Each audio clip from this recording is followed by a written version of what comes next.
যাচ্ছে, but sir ভাই, হ্যাঁ ভাই, শোনা আপনার কথা যাচ্ছে, শোনা শোনা যাচ্ছে, স্যারেরটা শোনা যাচ্ছে স্যারের না ওই ভাই। জায়গায় প্রবলেম। আচ্ছা ভাই, একটা কথা বলি, সেটা হচ্ছে যে এরকমটা যদি হয় তাহলে ক্লাস শুরু করে দেওয়ার পরে বারবার এরকম প্রবলেমটা হবে। সেই ক্ষেত্রে আমরা সবাই মিলে স্যারকে বলতে পারি যে নেটওয়ার্ক ইস্যু হলে আজকে ক্লাসটা পোস্টপোন রাখার জন্য।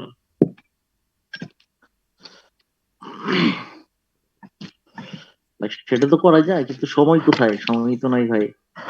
হ্যাঁ না ভাই, ভাই, দেখা ক্লাস যাক কি হোক। হয়। স্যার যদি অন্য কোনো অল্টারনেটিভ ব্যবস্থা করে সেক্ষেত্রে দেখি কি করা যায়। এখন তো সময় নাই, এখন ক্লাস পোস্টপোন করলে তো সমস্যা হয়ে যাবে।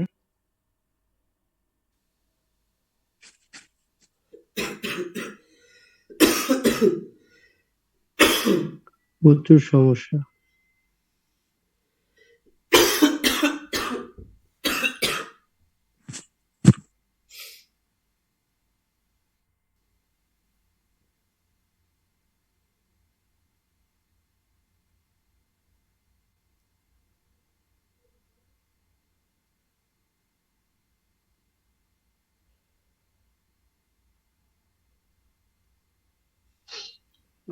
স্যার কি অফলাইনে চলে গেছে নাকি?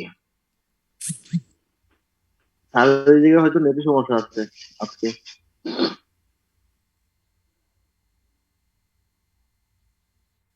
এই আমাকে কয়েকটা মিনিট টাইম দাও, এখানে আমি ওই যে ওয়াইফাই কানেকশনটা চেঞ্জ করতে দিচ্ছি। আমার কথা শুনতে পাচ্ছ কিনা একটু? ওয়াইফাই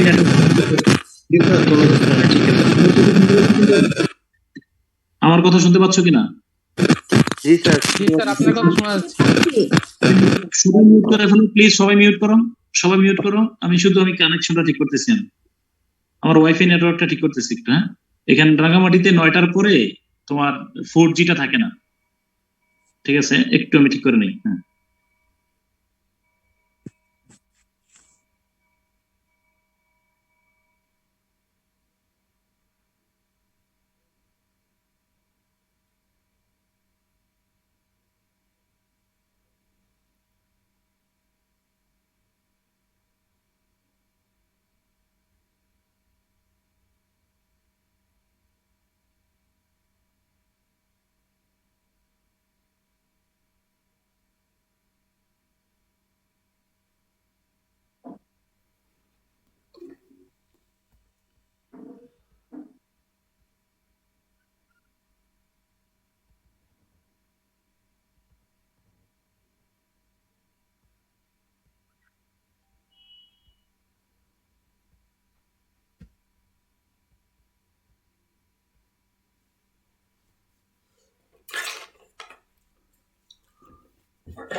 ওকে।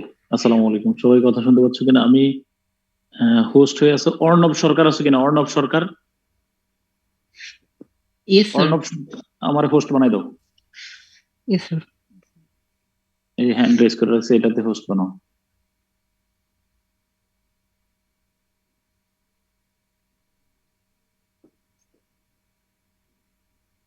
এরপরে ইয়েস স্যার, আমি দিয়েছি স্যার। Okay, thank you.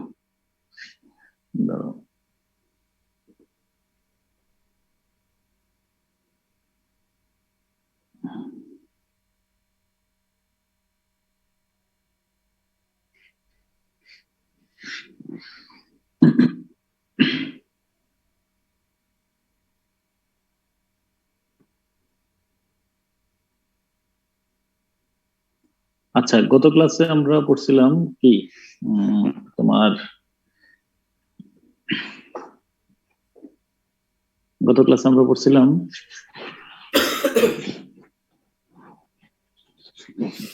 ওই যে ভাগগুলার মধ্যে একটু চলো তোমার একটু দেখো,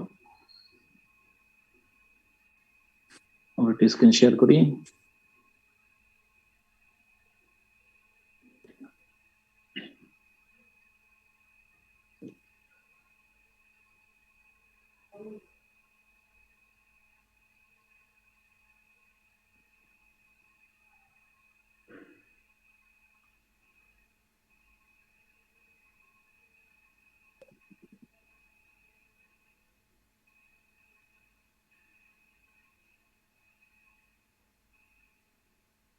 শেক্সপিয়ার যেতে পারবো না এখনো, আগে শেক্সপিয়ার আগে ওইটা একটু ক্লিয়ার করে নিই। ওই অংশে কোনো দুর্বলতা থাকলে তুমি দুর্বল থাকবা, এটা ফাউন্ডেশন আমাদের। হ্যাঁ, ওকে। তো গত ক্লাসে একটু দেখো আমরা যে অংশটা ইয়ে করছিলাম, প্রথমে অ্যাংলো সেকশন। তোমরা কেউ কমেন্ট বক্সে কথা বলবা, আনমিউট করার দরকার নেই, আমি তোমাদের চ্যাট অপশনটা দেখবো। কারো কোনো কথা থাকলে এটা বললো। আমার কথা স্পষ্ট শুনতে পাচ্ছ কিনা? ডিটারমিনারের লাস্ট ক্লাসিফিকেশন ছিল countable, uncountable determiner, countable hyphen uncountable. আমার কথা স্পষ্ট শুনতে পাচ্ছ কিনা? কমেন্ট বক্সে ইয়েস নো লিখো। আমার কথা কি শোনা যাচ্ছে? জি স্যার। এই আমার কথা শুনতে পাচ্ছ কিনা? না আমার হেডফোনে সমস্যা? আমার কথা শুনতে পাচ্ছ? শুনতে পাচ্ছি স্যার, ক্লিয়ার। আচ্ছা, স্যার আসসালামু আলাইকুম। হ্যাঁ ওয়ালাইকুম আসসালাম। স্যার বলতে চাচ্ছিলাম যে আমি এর আগে কখনো ইংলিশ লিটারেচার পড়িনি, তো আমার মতো হয়তো বা আরো কয়েকজন আছেন, তো একটু যদি ধীরে বলতেন স্যার আমাদের বুঝতে সুবিধা হতো। মানে টেনশন নিও না, একবার এই শুধু শুনতে থাকো, কথা শুনতে থাকো। এগুলা আবার পড়াবো, তো মানে এগুলো আবার দেখাই দেবো কোন কোন জায়গাটা কথা বলছি, শুধু তুমি মনোযোগ দিয়ে শুনো, তাহলে চলবে। দেখো যে আমি বারবার এই কথা, কতগুলো কথা আছে আমি অনেকবার বলবো। হ্যাঁ, তুমি এটা প্রথম চাষ তো চলতেছে, প্রথম চাষ বুঝছো কিনা? এই যে অ্যাংলো নরম্যান শব্দটা তুমি শুনছো না, এটা তুমি প্রথম শুনছো।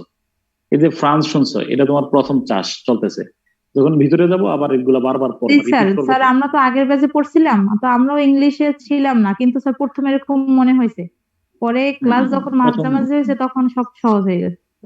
সহজ মনে হবে, থ্যাংক ইউ। হ্যাঁ, আচ্ছা, তাহলে প্রথমে ওল্ড ইংলিশ পিরিয়ডের কথা কালকে মনে থাকো। এই দেখো আমি কিন্তু ক্লাসটা ওই ক্লাসে এইখানে টাইমে শেষ করে ফেলতে পারতাম, কিন্তু আমি চাচ্ছি যে একটু ধীরে ধীরে যাই এটাতে। তো দেখো ওল্ড ইংলিশ পিরিয়ডটাকে অ্যাংলো স্যাক্সন পিরিয়ড কেন বলা হয় তোমরা এখন বুঝছো কিনা জানি। এই যে আমরা ম্যাপটা দেখতেছি, এই হলো জার্মানি, এই জার্মানি আর এই হলো ইংল্যান্ড, দেখতে পাচ্ছ? জার্মানির দুর্ধর্ষ স্যাক্সন উপজাতি এখন এই যে বেলজিয়াম আর নেদারল্যান্ড যেখানে আছে, এই জায়গার মধ্যে আগে স্যাক্সনরা বাস করতো। তারা 450 সালে ইংল্যান্ড দখল করলো এবং 1066 সাল পর্যন্ত ইংল্যান্ড দখলে রাখার কারণে এই যুগের নাম অ্যাংলো স্যাক্সন পিরিয়ড। তোমাদের কি কারোর বুঝতে কোনো সমস্যা হচ্ছে? তোমরা বুঝছো কিনা বলো? হ্যাঁ, দিয়ে দেবো। বুঝছো তো? হ্যাঁ, clear? Anglo Saxon period. Okay, second 2 নম্বরে অ্যাংলো স্যাক্সন, কেউ একজন লিখবা অ্যাংলো স্যাক্সন পিরিয়ডের পূর্বে, অ্যাংলো স্যাক্সন পিরিয়ডের পূর্বে কারা ইংল্যান্ড দখলে রেখেছিল? কমেন্ট বক্সে লিখো। অ্যাংলো স্যাক্সন পিরিয়ডের পূর্বে ইংল্যান্ড দখলে রেখেছিল কারা?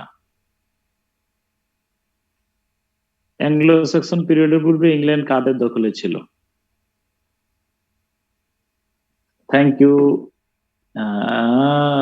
রোমান সভ্যতা, থ্যাংক ইউ সো মাচ। ওকে, 2 নম্বরে আমরা মিডল ইংলিশ পিরিয়ড 1066 সাল রোম, সূরা রোমের প্রেক্ষাপট পড়তে বলছিলাম, হিরাক্লিয়াসের কথা বলছিলাম।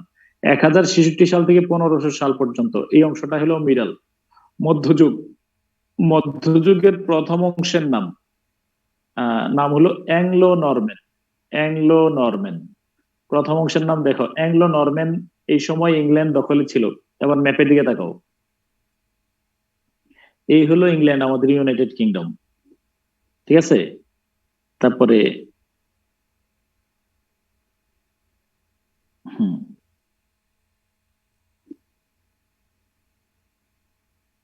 ঠিক আছে, তারপরে এই নরম্যানদের কাছ থেকে স্যার আপনার মাউসের পয়েন্টারটা ধীরে ধীরে কাজ করতেছে স্যার। মাউস পয়েন্ট ধীরে ধীরে কাজ করতেছে, তাই তো একটা দেখতেছি প্রবলেম। আচ্ছা হ্যাঁ, এই হলো ইংল্যান্ড আর এই হলো ফ্রান্স। দেখছো, বলো মাঝখানে কোন চ্যানেলে পাড়ি দিয়েছিল? কমেন্ট বক্সে লিখো, কোন চ্যানেল পাড়ি দিয়ে ঢুকছিল? English channel, thank you. পাড়ি দিয়ে কারা ঢুকলো? নরম্যানরা ইংল্যান্ডে ঢুকলো। ঢুকার পরে বলো কাদেরকে তাড়াই দিল? তাড়িয়ে দিয়েছে কাদেরকে? তাড়িয়ে দিয়েছে কাদেরকে? Thank you. তারা কত সাল পর্যন্ত ইংল্যান্ড দখলে রাখলো? 1340 সাল পর্যন্ত। Thank you so much. এই জন্য এই যুগের নাম হয়ে গেল Anglo Norman period. Okay, Anglo Norman period, আশা করি ক্লিয়ার। অ্যাংলো নরম্যান, হ্যাঁ হ্যাঁ। সবাই তো মিউট আছে আশা করি, হ্যাঁ? কেউ আনমিউট নাই। শুধু কমেন্ট বক্সে আমি যখন প্রশ্ন করতে বলি তুমি শুধু উত্তর লিখো। তানজিলা আফরিন, মনে রাখবা এই মাইক্রোফোনের উপরে লাল দাগ থাকলে এটাকে বলা হয় মিউট। আচ্ছা, তারপরে এবার আসো এইজ অফ চসার। এই প্রথম একজন কবি পেলাম যিনি প্রথমবারের মতো বিশুদ্ধ ইংরেজিতে লেখালেখি করলেন, সাহিত্য চর্চা করলেন। তাকে আমরা বললাম Geoffrey Chaucer. Age of Chaucer, তার মাধ্যমে ইংরেজি ভাষা, ইংরেজি সাহিত্য, ইংরেজি আধুনিক কবিতার যাত্রা শুরু। He is called the father of English literature, father of English language এবং father of English modern poetry. Okay, তিনি মারা যাওয়ার পরে 100 বছর ইংরেজি সাহিত্যের অন্ধকার যুগ, ডার্ক এজ বা ব্যারেন পিরিয়ড বলা হয়। ওকে, রেনেসা নিয়ে গতকালকে আমি 4টা তথ্য বলছিলাম, এবার একটু মনে করে দেখো। 4টা লিঙ্ক দিছিলাম।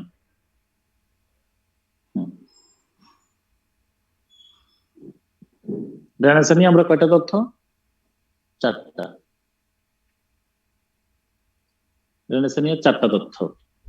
4টা তথ্যের মধ্যে এবার আসো, প্রথমটা হলো এইজ অফ প্রিপারেশন। প্রিপারেশনের সময়, সরি, রেনেসা নিয়ে 4টা তথ্য। 1 নম্বর তথ্য যে renaissance is a French word, এটা একটা ফরাসি শব্দ। সেকেন্ড, রেনেসা যাত্রা শুরু হয়েছিল ইতালির ফ্লোরেন্স শহরে। থার্ড, রেনেসা মানে আমি 3টা আঙ্গুল দিয়ে বুঝাইছিলাম, আমার হাতে 2টা আংটি পরি চলে হয়ে যাবে। দেখো, এক আংটিতে ছিল অন্ধকার যুগ, এখানে সরি আলোকিত যুগ, জ্ঞান বিজ্ঞান ছিল। মাঝখানে কিসের কারণে এই আলোকিত জ্ঞান চর্চা, এই যে জ্ঞান বিজ্ঞানের চর্চা বন্ধ হয়ে গেল কেন? কমেন্ট বক্সে লিখো, কেন বন্ধ হয়ে গেছিল? হ্যাঁ, ধর্মীয় প্রভাবের কারণে।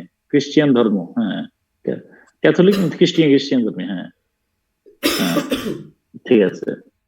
তারপরে হ্যাঁ শোন, এরপরে আবার জ্ঞান বিজ্ঞান চর্চা ইতালির ফ্লোরেন্সে যাত্রা শুরু হয়েছে। এটার নাম হলো রেনেসা। রেনেসা মানে হলো জ্ঞান বিজ্ঞান ছিল ইউরোপ মহাদেশে, সেটা ধর্মীয় প্রভাবের কারণে অবলুপ্ত হয়, আবার সেই জ্ঞান বিজ্ঞান পুনরায় চর্চা হয়। এই জন্য রেনেসা মানে হলো রিজেনারেশন অফ লার্নিং, জ্ঞান বিজ্ঞানের পুনর্জন্ম, রিবার্থ, রিঅ্যাওয়েকেনিং। ওকে, তারপরে 2টা ভাগে বিভক্ত হয়ে গেছিল খ্রিস্টান ধর্ম। আমরা জানি ইতালিতে সম্রাট কনস্ট্যান্টাইন এই যে ভ্যাটিকান সিটিতে একটা যাজকদের জন্য একটা থাকার জায়গা দিয়ে গেছিলেন। তো এই ভ্যাটিকান সিটির যাজকেরা যখন খুব বেশি মোটা তাজা মানে নাদুস নুদুস হয়ে উঠলো, তারা স্বৈরাচারী হয়ে উঠলো, তার বিরুদ্ধে প্রোটেস্ট করলেন কে? দেখি তো তোমাদের মনে আছে কিনা, ওনার নামটা মনে আছে কিনা?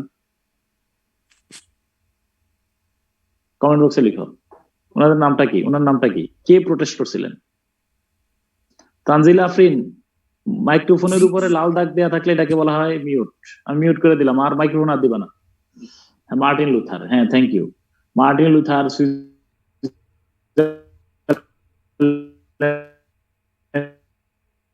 এই যে দেখো, এই যে ইতালির ভ্যাটিকান সিটির পোপদের বিরুদ্ধে এই সুইজারল্যান্ডের জিংলি ক্যালভিন ওনারা প্রোটেস্ট করেছেন, PROTEST। প্রোটেস্ট করার কারণে যারা প্রোটেস্টকারীদেরকে সমর্থন করেছেন ইতিহাসে তারা হয়ে গেলেন প্রোটেস্টান্ট, তারা পোপ বিরোধী। আর যারা পোপকেই সমর্থন করা শুরু করলেন, এই যে তানজিলা আফরিন, তোমাকে আনমিউট করে দিলাম, তোমাকে আমি গ্রুপ থেকে রিমুভ করে মানে ওয়েটিং নিয়ে গেলাম। এই তাহলে কি, এবং তাদেরকে বলা হয় ক্যাথলিক। তাহলে যারা পোপের অনুসরণ করেন তারা ক্যাথলিক, আর যারা পোপের বিরোধিতা করেছেন তাদের নাম হলো প্রোটেস্ট্যান্ট। আর প্রোটেস্ট্যান্টদের মধ্যে 1620 সাল থেকে 1660 সাল পর্যন্ত একটা কট্টরপন্থী তালেবান টাইপের গ্রুপ তৈরি হয়েছিল, যারা বলেছিল we are the pure follower of Bible, বাইবেলে যা আছে আমরা তাই মানি, এছাড়া কিছু মানি না। ওই গ্রুপটাকে কি বলা হয় বললো? Puritan. Thank you so much. Okay, ঠিক আছে। আচ্ছা, এবার আসো,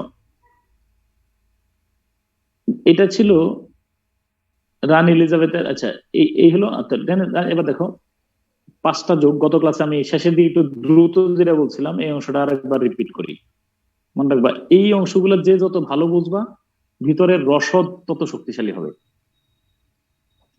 1500 সাল থেকে 1558 সাল পর্যন্ত এই সময়টাকে বলা হয় প্রিপারেশন ফর রেনেসাঁ, রেনেসাঁর প্রস্তুতি যুগ। মনে রাখবা, কেউ যদি বাই চান্স আনমিউট করার কারণে, এটা মনে রাখবা, এটা তোমার একটা ত্রুটি। এই ক্লাসে আনমিউট করা এটা অনেক বড় একটা গলদ। মাইক্রোফোনে হাত দেওয়ার দরকার নেই, হেডফোন কানে দিয়ে শোনো। এই পিউরিটান হলো প্রোটেস্ট্যান্টদের মধ্যে একটা কট্টরপন্থী গ্রুপ, যারা বলতো যে we are the pure follower of Bible, Bible ছাড়া আর কিছুই আমরা মানি না, বাইবেলে যা আছে তাই আমরা মানি। ওই গ্রুপটাকে বলা হয় পিউরিটান। ওদের আমল ছিল 1620 সাল থেকে 1660, এদের নাম হলো পিউরিটান। ওকে, এখন আমি যেই গল্পগুলো বলবো এগুলো একটু পরে, এগুলো যে লেখা আছে সেই লেখাটা মিলাই দেবো, তুমি শুধু মনোযোগ দিয়ে শোনো। 1658 প্রথম অংশটা ছিল রানী এলিজাবেথের বাবার আমল। 1500 সাল থেকে 1557 সাল পর্যন্ত এই সময়টা ছিল রানী এলিজাবেথের বাবা, অর্থাৎ রানী এলিজাবেথের বাবা 8ম হেনরি। তিনি বিয়ে করেছিলেন কয়টা বলো, কয়টা দেখি তো, মনে আছে কিনা? 1 2 3 4 5 6 8 না 6, হ্যাঁ 6টা মনে রাখবো, 6টা বিয়ে করার পরে 6টা বিয়ে করার পরে তার প্রথম যে ওয়াইফ ছিল, আবার মনোযোগ দিয়ে শোনো, প্রথম ওয়াইফটা ছিল তার ভাবি। তো এই ভাবি, প্রথম ওয়াইফ ছিল তার ভাবি। তো ভাবি কে বিয়ে করার পরে তিনি কি করছেন, তোমার ওই প্রথম একটা কন্যা সন্তান হয়েছে, তাতে তার মন খারাপ হয়ে গেছে। ফলে তিনি, হ্যাঁ, মেরি নামের একটা মেয়ে জন্ম হয়। তারপরে তিনি কি করছেন, ওই এলিজাবেথের মায়ের দিকে তার নজর চলে গেছে। তখন তিনি এলিজাবেথের মাকে বিয়ে করবেন। তো এলিজাবেথের মাকে বিয়ে করাটা তার জন্য সহজ ছিল না, সেজন্য তিনি কি করছেন দেখো, এই ইংল্যান্ডের রাজা পোপের কাছে দরখাস্ত লিখলেন যে আমি এই দ্বিতীয় বিয়ে করতে চাই। তো কারণ কি দেখাইছেন জানো কিনা? 1 নম্বর কারণ দেখাইছেন যে ওই তার প্রথম স্ত্রীকে ডিভোর্স কেন দিবেন, কারণ তার প্রথম স্ত্রী ছিল তার সম্পর্কের ভাবি। মনে রাখবা, ক্যাথলিক ধর্মে দেবর ভাবিকে বিয়ে করতে পারেন না। এখন এই কথাটা তার মনে পড়ছে কখন? বাচ্চা হওয়ার পরে, অর্থাৎ কন্যা সন্তান হওয়ার পরে মনে পড়ছে যে দেবর ভাবিকে বিয়ে করা হারাম। তো পোপের কাছে লিখলেন যে আমি প্রথমত আমি তাকে ডিভোর্স দিতে চাই। এই 1 নম্বর কারণ হলো দেবর ভাবিকে বিয়ে করতে পারে না, আর দ্বিতীয়ত হলো তিনি আমার বয়সে বড়, সিনিয়র, তার ভাবি সম্পর্ক ছিল, তো এই জন্য বলো তাকে দেখলে আমার একটা শ্রদ্ধা ভাব কাজ হয়। মানে হ্যাঁ, এই সমস্ত কারণে তিনি কাকে ডিভোর্স দিতে চান? ওই প্রথম ওয়াইফকে। কিন্তু পোপ কি করলেন? অনুমোদন দিলেন না। যে দ্বিতীয় বিয়ের অনুমোদন না দেওয়ার কারণে ইংল্যান্ডের রাজা হেনরি VIII এই জার্মানিতে যে প্রোটেস্ট্যান্টিজম চালু হয়েছে, সেই প্রোটেস্ট্যান্টিজম এনে ইংল্যান্ডে চালু করে দিলেন। খুব ভালো করে খেয়াল করে দিও। ভাবি কি কেন বিয়ে করছিলেন? এই একজন বড় ভাই মারা গেছেন, অল্প বয়স তো ভাবির, 30 বছর বয়সে ভাবির মন খারাপ, তার দেখে খারাপ লাগছে, তো বললো যে ভাবি কেন মন খারাপ কেন, আমি তো আছি। কিন্তু সমস্যাটা হয়ে গেল ভাবির ঘরে কন্যা হওয়ার কারণে। আচ্ছা, তারপরে এখন ইংল্যান্ডের লোকেরা হলো ক্যাথলিক, মনে রাখবা, কিন্তু ইংল্যান্ডের লোকেরা সবাই ক্যাথলিক। আমার কথা স্পষ্ট সব শুনতে পাচ্ছ কিনা? ক্লিয়ার? শুনতে পাচ্ছি আপনার কথা। আচ্ছা, ইংল্যান্ডের লোকেরা ক্যাথলিক, কিন্তু ইংল্যান্ডের রাজা রানী এলিজাবেথের বাবা হেনরি VIII ইংল্যান্ডে প্রোটেস্ট্যান্টিজম নিয়ে এসেছেন। কি কারণে বলো? ধর্মীয় অনুভূতির কারণে না দ্বিতীয় বিয়ের সুবিধার জন্য? দ্বিতীয় বিয়ের সুবিধার জন্য। তোমরা কেউ শুধু মনোযোগ দিয়ে শোনো, বলবো এগুলো লেখা আছে কোথায়, লেখাটা পরে দেখা যাবে, তুমি আগে শোনো, যখন লেখাটা পড়বা তখন ভালো লাগবে। দ্বিতীয় বিয়ের জন্য তিনি কি করছেন, ইংল্যান্ডে প্রোটেস্ট্যান্টিজম নিয়ে আসছেন, ঠিক আছে? ফলে ইংল্যান্ডে গৃহযুদ্ধ শুরু হয়। এই গৃহযুদ্ধ কেউ থামাতে পারে নাই, অর্থাৎ রানী এলিজাবেথের বাবা তো থামান নাই, তার রানী এলিজাবেথের পরে বাবার পরে একটা ছেলে হয়েছে এডওয়ার্ড, উনিও থামায় নাই। পরে এই যে মেরি ক্ষমতায় আসছেন, তিনিও থামান নাই, তিনি বরং অনেক মানুষকে আরো হত্যা করছেন। এই ছিল আমাদের প্রিপারেশন ফর রেনেসার প্রস্তুতি যুগে তেমন কিছুই আমরা পাই না।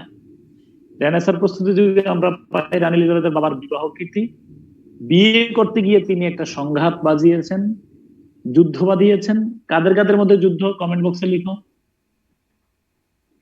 কাদের মধ্যে যুদ্ধ? ইংল্যান্ডের লোকেরা ছিল ক্যাথলিক, আর তিনি নিয়ে আসছেন বিয়ের সুবিধার জন্য কি?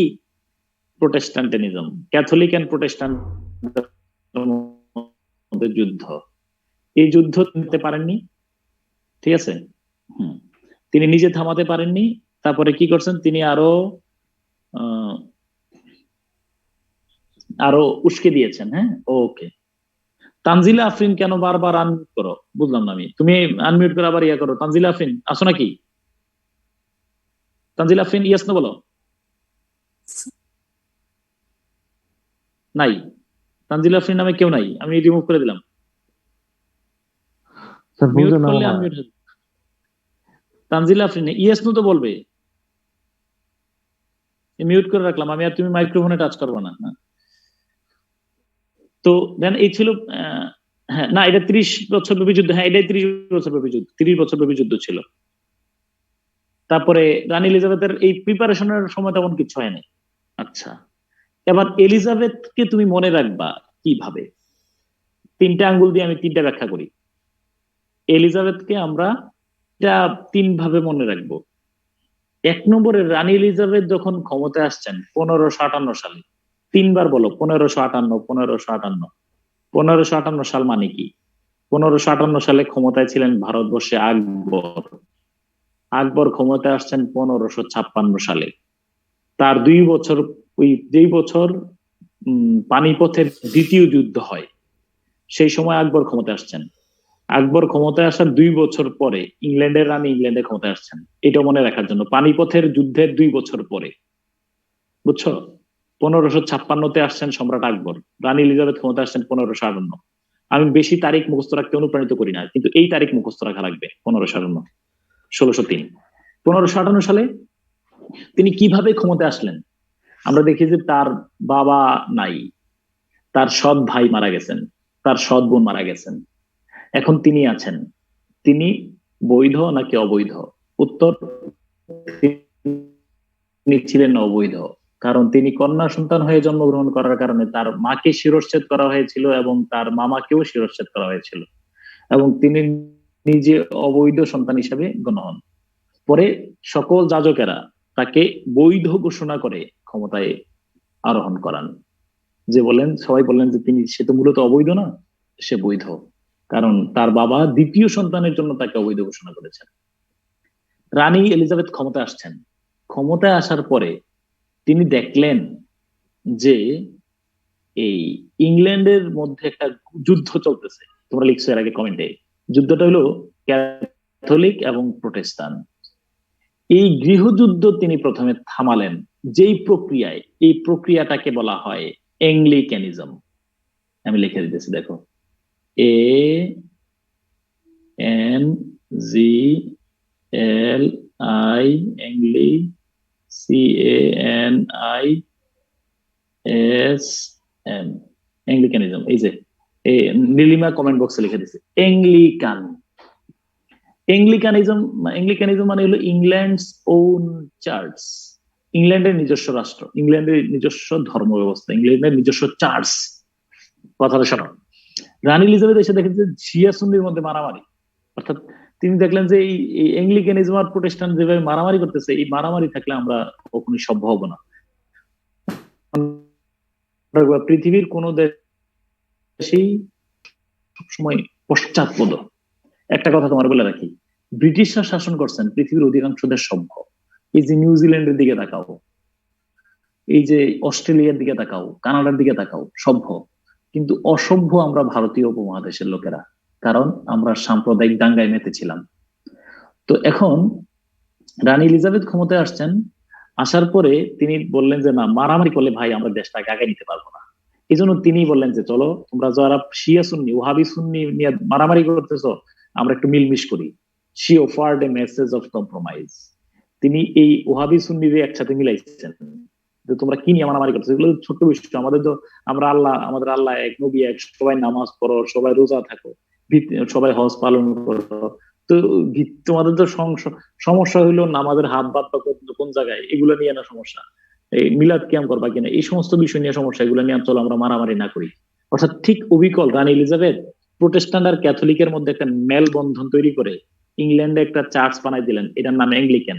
তাহলে তোমরা বুঝলা যে প্রোটেস্ট্যান্ট হইলো, ক্যাথলিক হইলো কি পোপের অনুসারী, প্রোটেস্ট্যান্ট হইলো পোপ বিরোধী, পিউরিটান হইলো কট্টরপন্থী একটা গ্রুপ যারা প্রোটেস্ট্যান্ট থেকে বেরোইছে।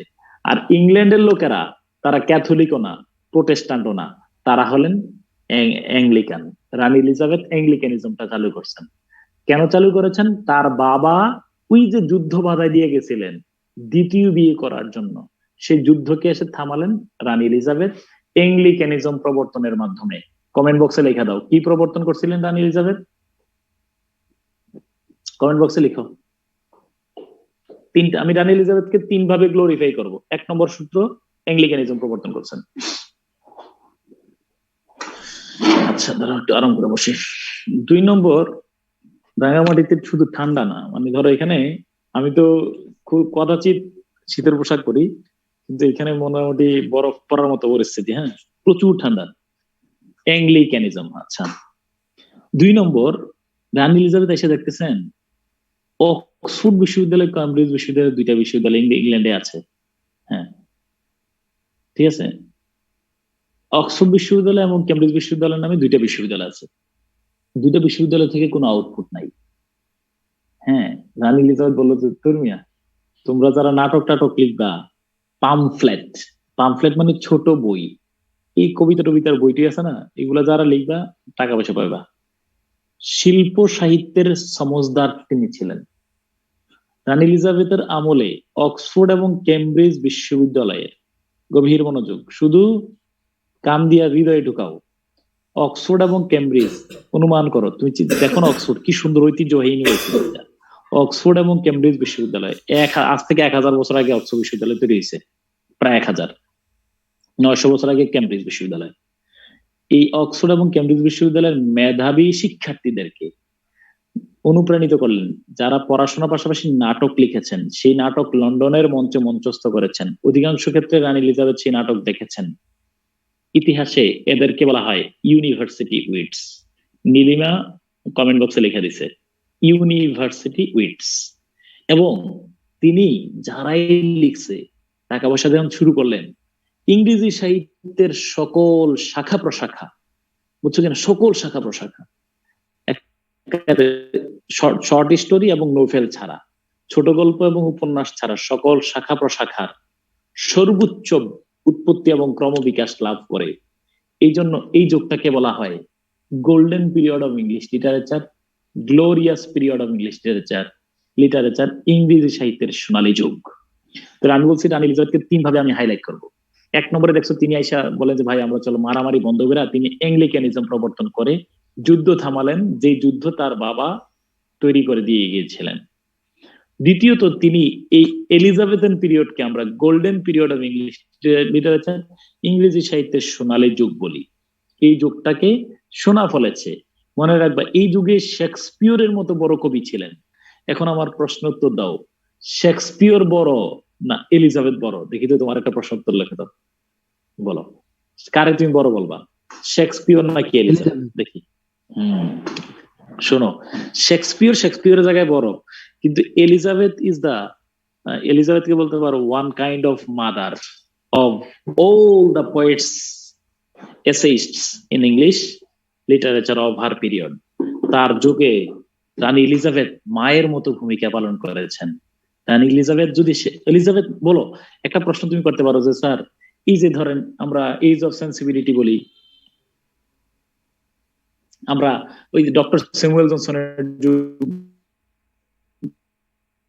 বলি, তারপরে আমরা এই যুগটাকে শেক্সপিরিয়ান পিরিয়ড না বলে এলিজাবেথান পিরিয়ড কেন বললাম? তুমি নিশ্চয়ই বুঝছো যে এলিজাবেথ না থাকলে Shakespeare, Edmund Spenser, Francis Bacon, Thomas Kyd, এই তোমার এই কিনা ইয়া লিখছেন ক্রিস্টোফার মার্লো, এরা কারাও তৈরি হইতেন না। প্রশ্ন করছো অর্থোডক্স কারা? গত ক্লাসে বলছি না, যারা মূল অরিজিনাল ক্রিশ্চিয়ান যারা, তারা অর্থোডক্স। আচ্ছা, এলিজাবেথ না থাকলে আর কি হইতো না? পিউরিটান হলো 1620 সাল থেকে 1660 সাল। মনে রাখবা, কেউ কারো কলম থাকলে কলম টানতে থাকবা, যতটুকু পারো ততটুকু। আমি তো পরে দেখাবোই, কলমও চলবে, কথাও শুনবা। পিউরিটান হলো 1620 সাল থেকে 1660 সাল পর্যন্ত ইংল্যান্ডে খ্রিস্টানদের কট্টরপন্থী একটা গ্রুপ। বলো পিউরিটানদের যুগটা কত সাল থেকে কত সাল পর্যন্ত ছিল? 1620 সাল থেকে 1660। তাহলে কয়টা আঙ্গুল বলছিল? রানী এলিজাবেথের আমলটা হয়ে গেল। রানী এলিজাবেথ এসে যুদ্ধ থামাইছেন অ্যাংলিকানিজমের মাধ্যমে। দ্বিতীয়ত তিনি গোল্ডেন পিরিয়ড বানাইছেন, তাকে বলা, এই যুগটাকে বলা হয় নেস্ট অফ সিঙ্গিং বার্ডস, গায়ক পাখির বাসা। শেক্সপিয়ররা গান গেয়েছেন, ক্রিস্টোফার মার্লোরা গান গেয়েছেন, এডমান্ড স্পেন্সাররা গান গেয়েছেন। 3 নম্বরে তার যুগটাকে আমরা বলতে পারি, তিনি দেখলেন একটা সময় ইংল্যান্ড রোমানদের দখলে ছিল, একটা সময় ইংল্যান্ড নামের ভূখণ্ড জার্মানির দখলে ছিল, একটা সময় ইংল্যান্ড ফ্রান্সের দখলে ছিল, আবার একটা সময় ইংল্যান্ড রোমানদের দখলে ছিল। জুলিয়াস সিজার আইসা বললেন ভিনি ভিডি ভিসিআই কে মাইসো কনকয়ার্ড। রোমানদের কাছ থেকে দখল করে নিছে জার্মানির স্যাক্সনরা, ইয়েস। জার্মানির কাছ থেকে নিয়ে গেল ফ্রান্সের নরম্যানরা, ইয়েস। বুঝছো কিনা বলো, একটু বুঝছো কিনা? রানী এলিজাবেথ এসে দেখলো যে একটা সময় ইংল্যান্ড তাদের দখলে ছিল, অন্যান্য দেশের দখলে ছিল। বুঝছো কিনা বলো, ইয়েস অন্য? ইতিহাস আসতেছে মাথায়? আচ্ছা, রানী এলিজাবেথ বললো যে দাঁড়াও, এখন আর আমরা অন্যদের দেশে কলোনি থাকবো না, আমরা কলোনি বানাবো। ফলে ফলে 1600 সালে, 3বার বলো, 1600 সালে রানী এলিজাবেথ 217 জন নাবিককে কি করলেন? বললেন যে তোমরা ওই এই দেখো না, দেখো না, বলছে একটা ইংল্যান্ড থেকে রওনা হয়ে এই আটলান্টিক মহাসাগর দিয়ে ভাইসা ভাসতে ভাসতে ভাসতে ভাসতে আফ্রিকা হইয়া, বুঝছো কিনা, আফ্রিকা হইয়া এই যে সোজা চলে যাবে কোন জায়গায়? ইন্ডিয়াতে। এই 1600 সালে এই ইস্ট ইন্ডিয়া কোম্পানি প্রতিষ্ঠা হয় রানী এলিজাবেথের আমলে। এটা হলো বাংলাদেশে ফেয়ারছে, নিশ্চয়ই তোমরা রানী এলিজাবেথের নাম পড়ছো, অবশ্যই পড়ছো। রানী এলিজাবেথের আমলে রানী এলিজাবেথ ইস্ট ইন্ডিয়া কোম্পানির সনদে স্বাক্ষর করেন। 21 বছর তোমরা বিনা শুল্কে বাণিজ্য করবা। ইংল্যান্ডের সরকারকে কোনো বাণিজ্য দিতে হবে না, কোনো টাকা পয়সা দিতে হবে না। 1600 সালে ইস্ট ইন্ডিয়া কোম্পানি, 1600 সালে ইস্ট ইন্ডিয়া কোম্পানি, ওকে। 1600 সালে কি হলো বলো? East India company. তাহলে রানী এলিজাবেথ, তোমরা যে টেনশনে আছো যে এগুলো কোথায় পাইবা, দেখো আমি এগুলা সব বলে দিতেছি। দেখো তোমার টেনশন দূর করি, দাঁড়াও। অনেকে খুব টেনশনে আছো। চাবিটা দুইটা আছে বসাত।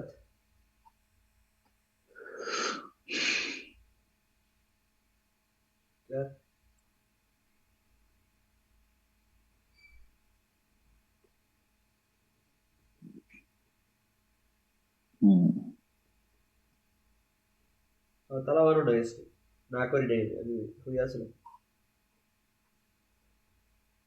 তালা মারো নাই হ্যাঁ না তালা মারো নাই দেখো তো এখন বুঝো কিনা।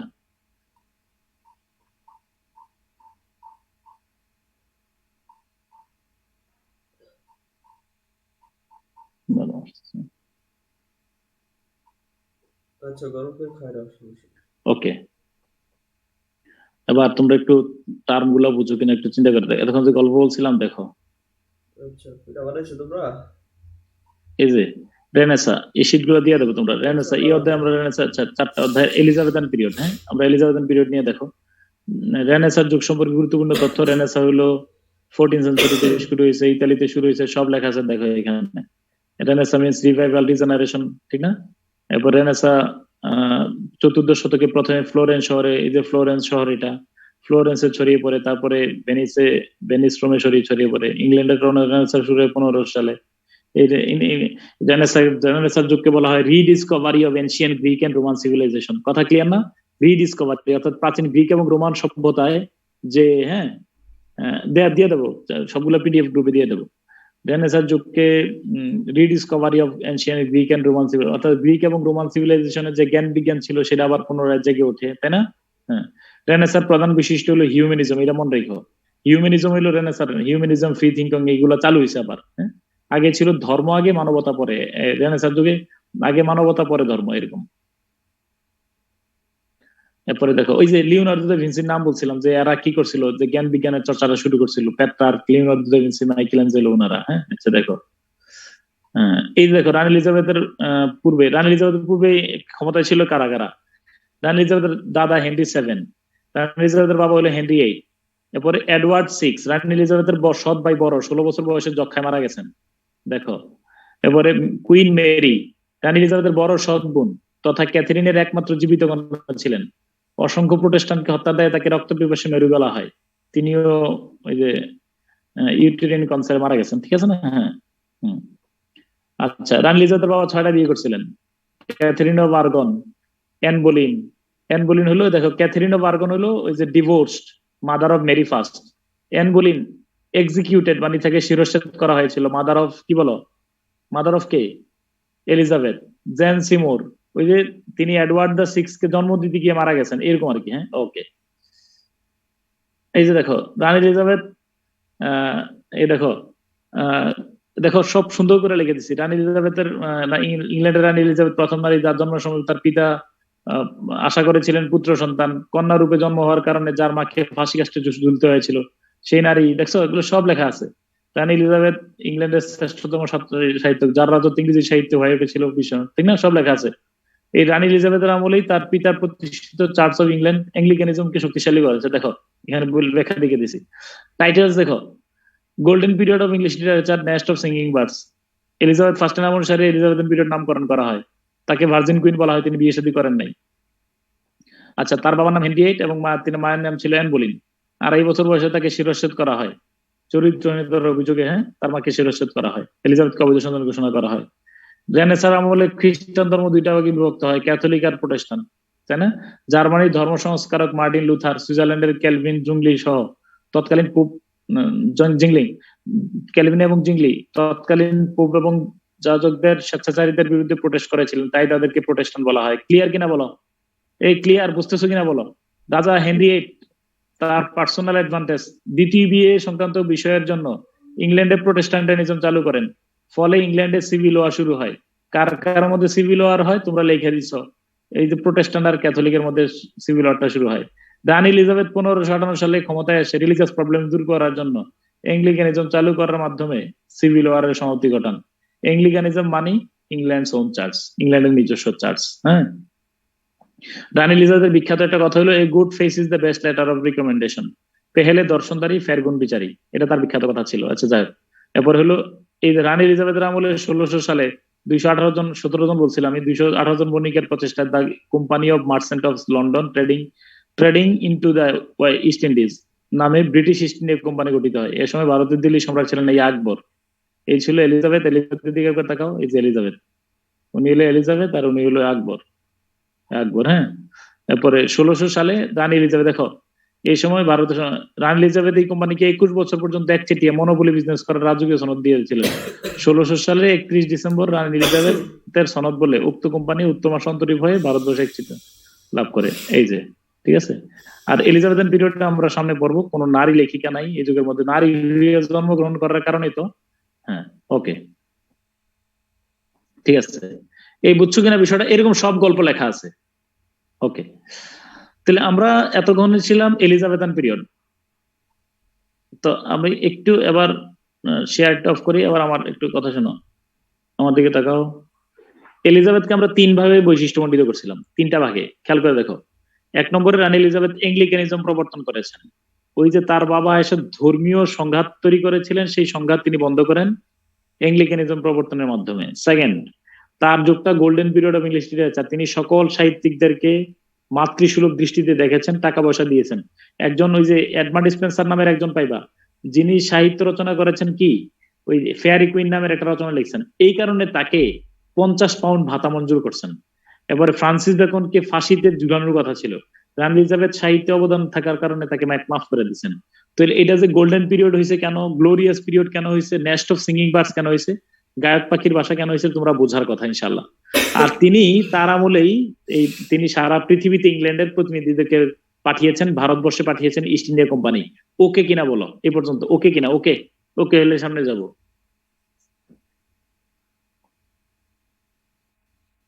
ওকে আচ্ছা, এবার আমার একটা, পরে যাওয়ার আগে আমার কয়েকটা প্রশ্ন উত্তর দিয়ে নাও। রানী এলিজাবেথ কোনো বিয়ে করছেন কিনা?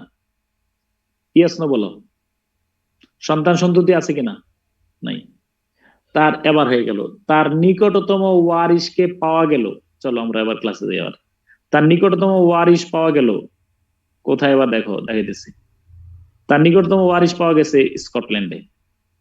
রানী এলিজাবেথ মারা যাওয়ার পরে তার নিকটতম ওয়ারিশ পাওয়া গেছে স্কটল্যান্ড। স্কটল্যান্ড হলো ইংল্যান্ডের উত্তর দিকের অংশটা, এই যে স্কটল্যান্ড, এই হলো স্কটল্যান্ডে। স্কটল্যান্ডের রাজার নাম ছিল তৎকালীন সময় জেমস। বলো রাজার নাম কি ছিল তৎকালীন সময়? ছিল ওই সময় রাজার নাম ছিল জেমস। রাজা জেমস একই সাথে ইংল্যান্ড এবং স্কটল্যান্ডের রাজা হন। রাজা জেমস একই সাথে ইংল্যান্ড স্কটল্যান্ড রাজা হন, বুঝছো কিনা? এই যে রাজা জেমস, এই জেমসকে ল্যাটিন ভাষায় বলা হয় জ্যাকব, এই জন্য যুগটার নাম হলো জ্যাকোবিয়ান পিরিয়ড।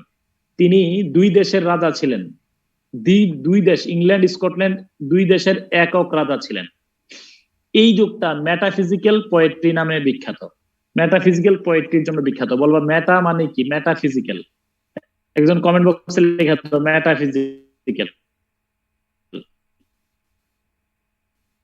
এই যুগটা মেটাফিজিক্যাল পোয়েট্রির জন্য বিখ্যাত।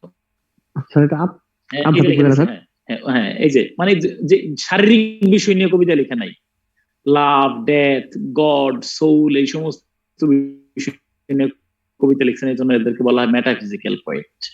ডক্টর স্যামুয়েল জনসন ওনাদেরকে মেটাফিজিক্যাল পোয়েট নামে আখ্যায়িত করেছেন। তাহলে আমরা এই যুগের নাম জ্যাকোবিয়ান কেন বললাম? এই যুগের মূলত নায়কের নাম হলো, রাজার নাম হলো রাজা জেমস। রাজা জেমস এলিজাবেথের কি কিচ্ছু না, ওই ফুফুর ঘরের আত্মীয়। রানী এলিজাবেথের কেউ ছিল না, তো ফুফুর ওয়ারিশরা এসে ক্ষমতায় আসছেন। এলিজাবেথ তাহলে জ্যাকোবিয়ান পিরিয়ড হলো রাজা জেমসের নাম অনুসারে। হ্যাঁ, এরপরে তোমার কি হলো? হ্যাঁ তোমার রাজা, এবং এই যুগটা হলো মেটাফিজিক্যাল কবিতার যুগ। এবং এই সময় ইংল্যান্ড কয় দেশের, বলো উনি কয় দেশের এক রাজা ছিলেন? কমেন্ট বক্সে লিখো কয় দেশ? 2 দেশের এক রাজা। এর এই ধারাবাহিকতায় কিন্তু কি হয়েছে বলো, পরবর্তীতে ইউনাইটেড কিংডম গঠিত হয়েছে ওই দেশগুলো যুক্ত হইয়া। আচ্ছা, তোমরা এর আগে কিন্তু আমি একটা কথা বলে রাখছিলাম, 1620 সাল থেকে 1660 সাল পর্যন্ত পিউরিটান পিরিয়ড হিসেবে পরিচিত। তোমরা কি পিউরিটানের ব্যাখ্যা ক্লিয়ার কিনা বলো? Yes or no? পিউরিটান কি বুঝছো কিনা? ওকে, হ্যাঁ, থ্যাংক ইউ। হ্যাঁ, মানে একটা কট্টরপন্থী গ্রুপ। আচ্ছা, এবার বলো জেমস মারা গেছেন কত সালে? একজন আনমিউট করে বলো জেমস কত সালে মারা গেছেন? 1625 সালে। তোমরা কেউই লিভ নিবে না, শুধু কান দিয়ে শুনে থাকো। আমি আবার কেন বলবা যে এত হৃদয়, এত জোর প্রচেষ্টা দিয়ে এগুলো পড়াচ্ছি? এটা যদি ভালো করে বিল্ডিংটা বানাই ফেলতে পারো, তারপরে তুমি ভিতরে কবি সাহিত্যিক রাখতে সমস্যা হবে না। এরপরে এই যে জেমস সাহেব মারা গেছেন, মারা যাওয়ার পরে ওনার ছেলে নাম আসছে চার্লস, ক্ষমতা আসছেন, রাজা চার্লস। রাজার নাম কি? চার্লস। স্যার মেটাফিজিক্যালটা বুঝি নাই। আচ্ছা, আসবে, বুঝবে একটু পরে মেটাফিজিক্যালটা কি। এই চার্লস নিয়ে কি করছেন, চার্লসের নাম অনুসারে চার্লস থেকে ক্যারোলাস, ক্যারোলাস থেকে ক্যারোলিন, এই যুগের নাম হয়ে গেল ক্যারোলিন পিরিয়ড। যুগের নাম কি? ক্যারোলিন। চার্লসের নাম অনুসারে ক্যারোলিন পিরিয়ড। এখন উনি কি করছে দেখো, উনার আমলে আবার একটা সংঘাত হয়েছে। উনার আমলে ইংল্যান্ডে পার্লামেন্টপন্থী আর রাজতন্ত্রের সমর্থকদের মধ্যে, আবার বললো কার মধ্যে? পার্লামেন্টের সমর্থক আর রাজতন্ত্রের সমর্থকদের মধ্যে একটা কি হয়? গৃহযুদ্ধ হয়। সেই গৃহযুদ্ধে রাজা চার্লস দা ফার্স্টকে, এই যে চার্লস দা ফার্স্টকে শিরশ্ছেদ, মাথা কেটে আবার হত্যা করা হয়। ওই সময় উনার পুত্র ফ্রান্সে পালাই আত্মরক্ষা করছিল। বলো কোন দেশে পালাই আত্মরক্ষা করছেন? ফ্রান্সে। মনে রেখো, খুব গুরুত্বপূর্ণ বিষয়, ইতিহাস বললে কিন্তু তারগুলো হাঁকা হয়ে ফেলবা। এরপরে ইংল্যান্ডের এরপরের 5 বছরকে আমরা বললাম এটা নাম হলো কমনওয়েলথ পিরিয়ড। এই 11 বছর 1649 সাল থেকে 1660 সাল পর্যন্ত ইংল্যান্ডে কোনো রাজা ছিলেন না, ছিল শুধু পার্লামেন্ট। রাজতন্ত্র হারাই গেছে। এটার নাম হলো কমনওয়েলথ পিরিয়ড। একটু আবার আমরা চলো একটু ইতিহাসটা আবার এখান থেকে চর্চা করে আসি। দাঁড়াও, আবার দেখো,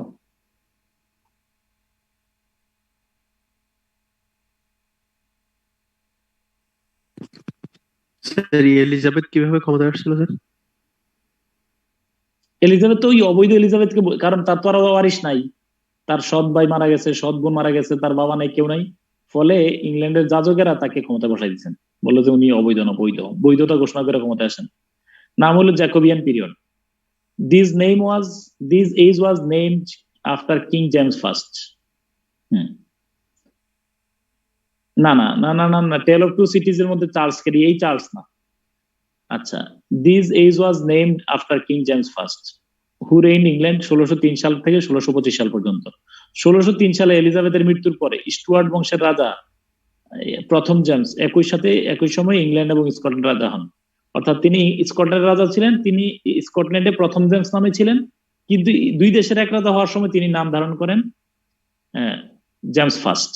আচ্ছা আচ্ছা, কারণ রানী এলিজাবেথ অবিবাহিত থাকার কারণে তার মৃত্যুর পরে ইংল্যান্ডের সিংহাসনে বসার মতো টিউডর রাজবংশ অর্থাৎ রানী এলিজাবেথের রাজবংশের আর কোনো উত্তরাধিকার খুঁজে পাওয়া যায়নি।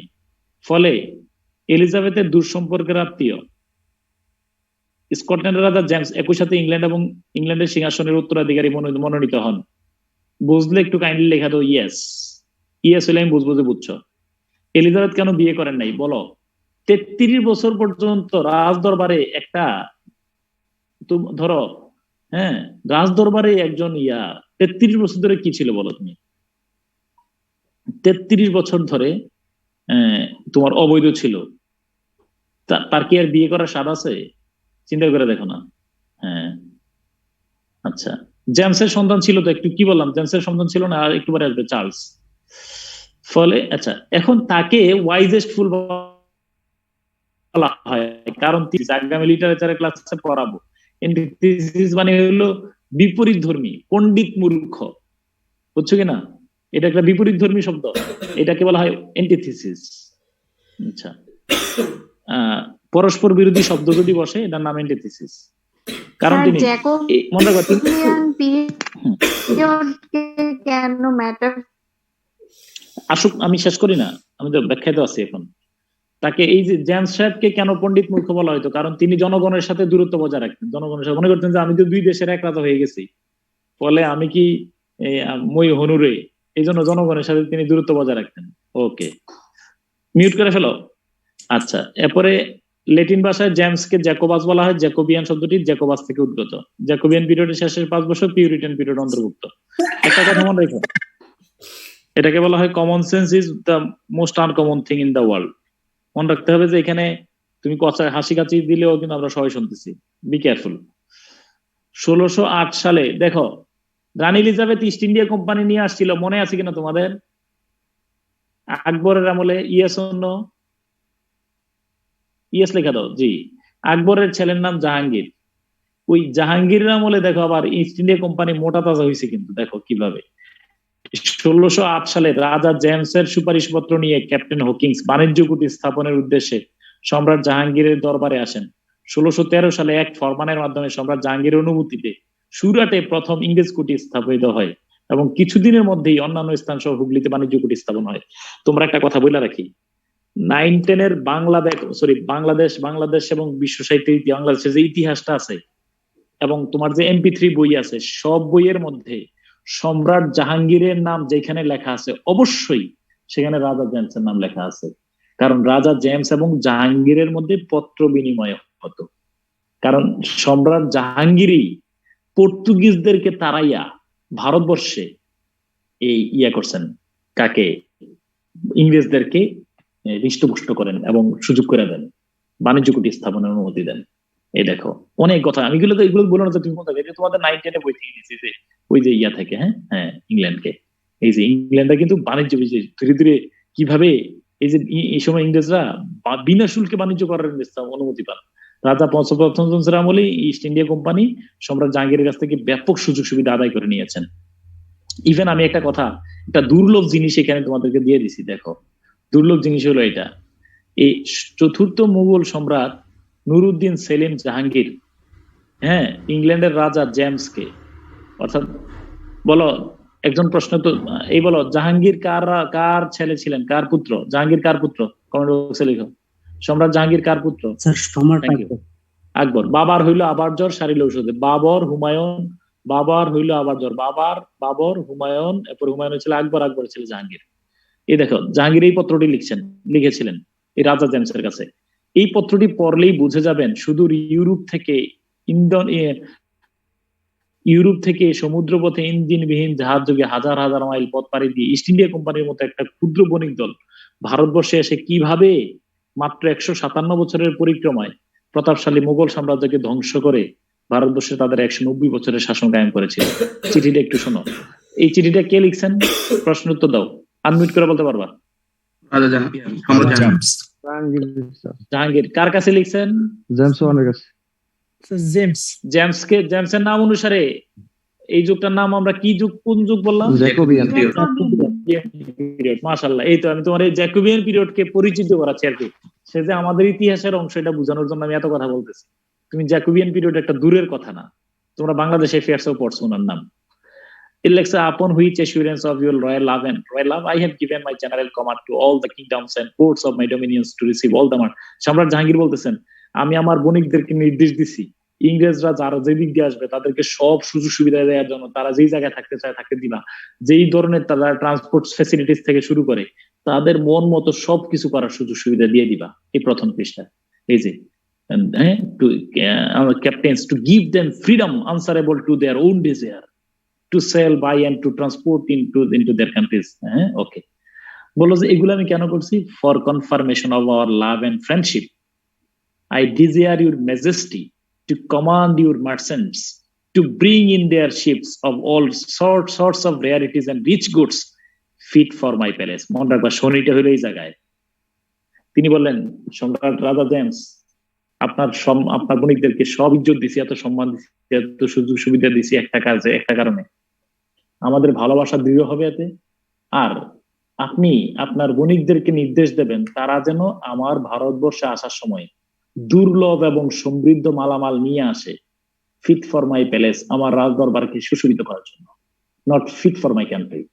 ইংরেজরা এই ঝাড়বাতি, হোমিওপ্যাথি ঔষধ, এরকম মনোহারী সামগ্রী নিয়ে আসছে, আইসা মনোরঞ্জন করে, ছলে বলে কৌশলে চতুর ইংরেজরা এই আদায় করে নিছে, বিনা শুল্কে বাণিজ্য কুঠি স্থাপন অনুমতি নেয় এবং ওই ঘাটিগুলাকে তারা তল্লাশির আওতা মুক্ত রেখেছে।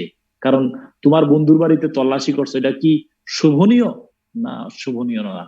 এই তল্লাশি করবে না, এই সুযোগে এই বাণিজ্য কুটিগুলার ভিতরে অস্ত্রের মজুদ গড়ে তোলে এবং 1757 সালে দেশ দখল করে।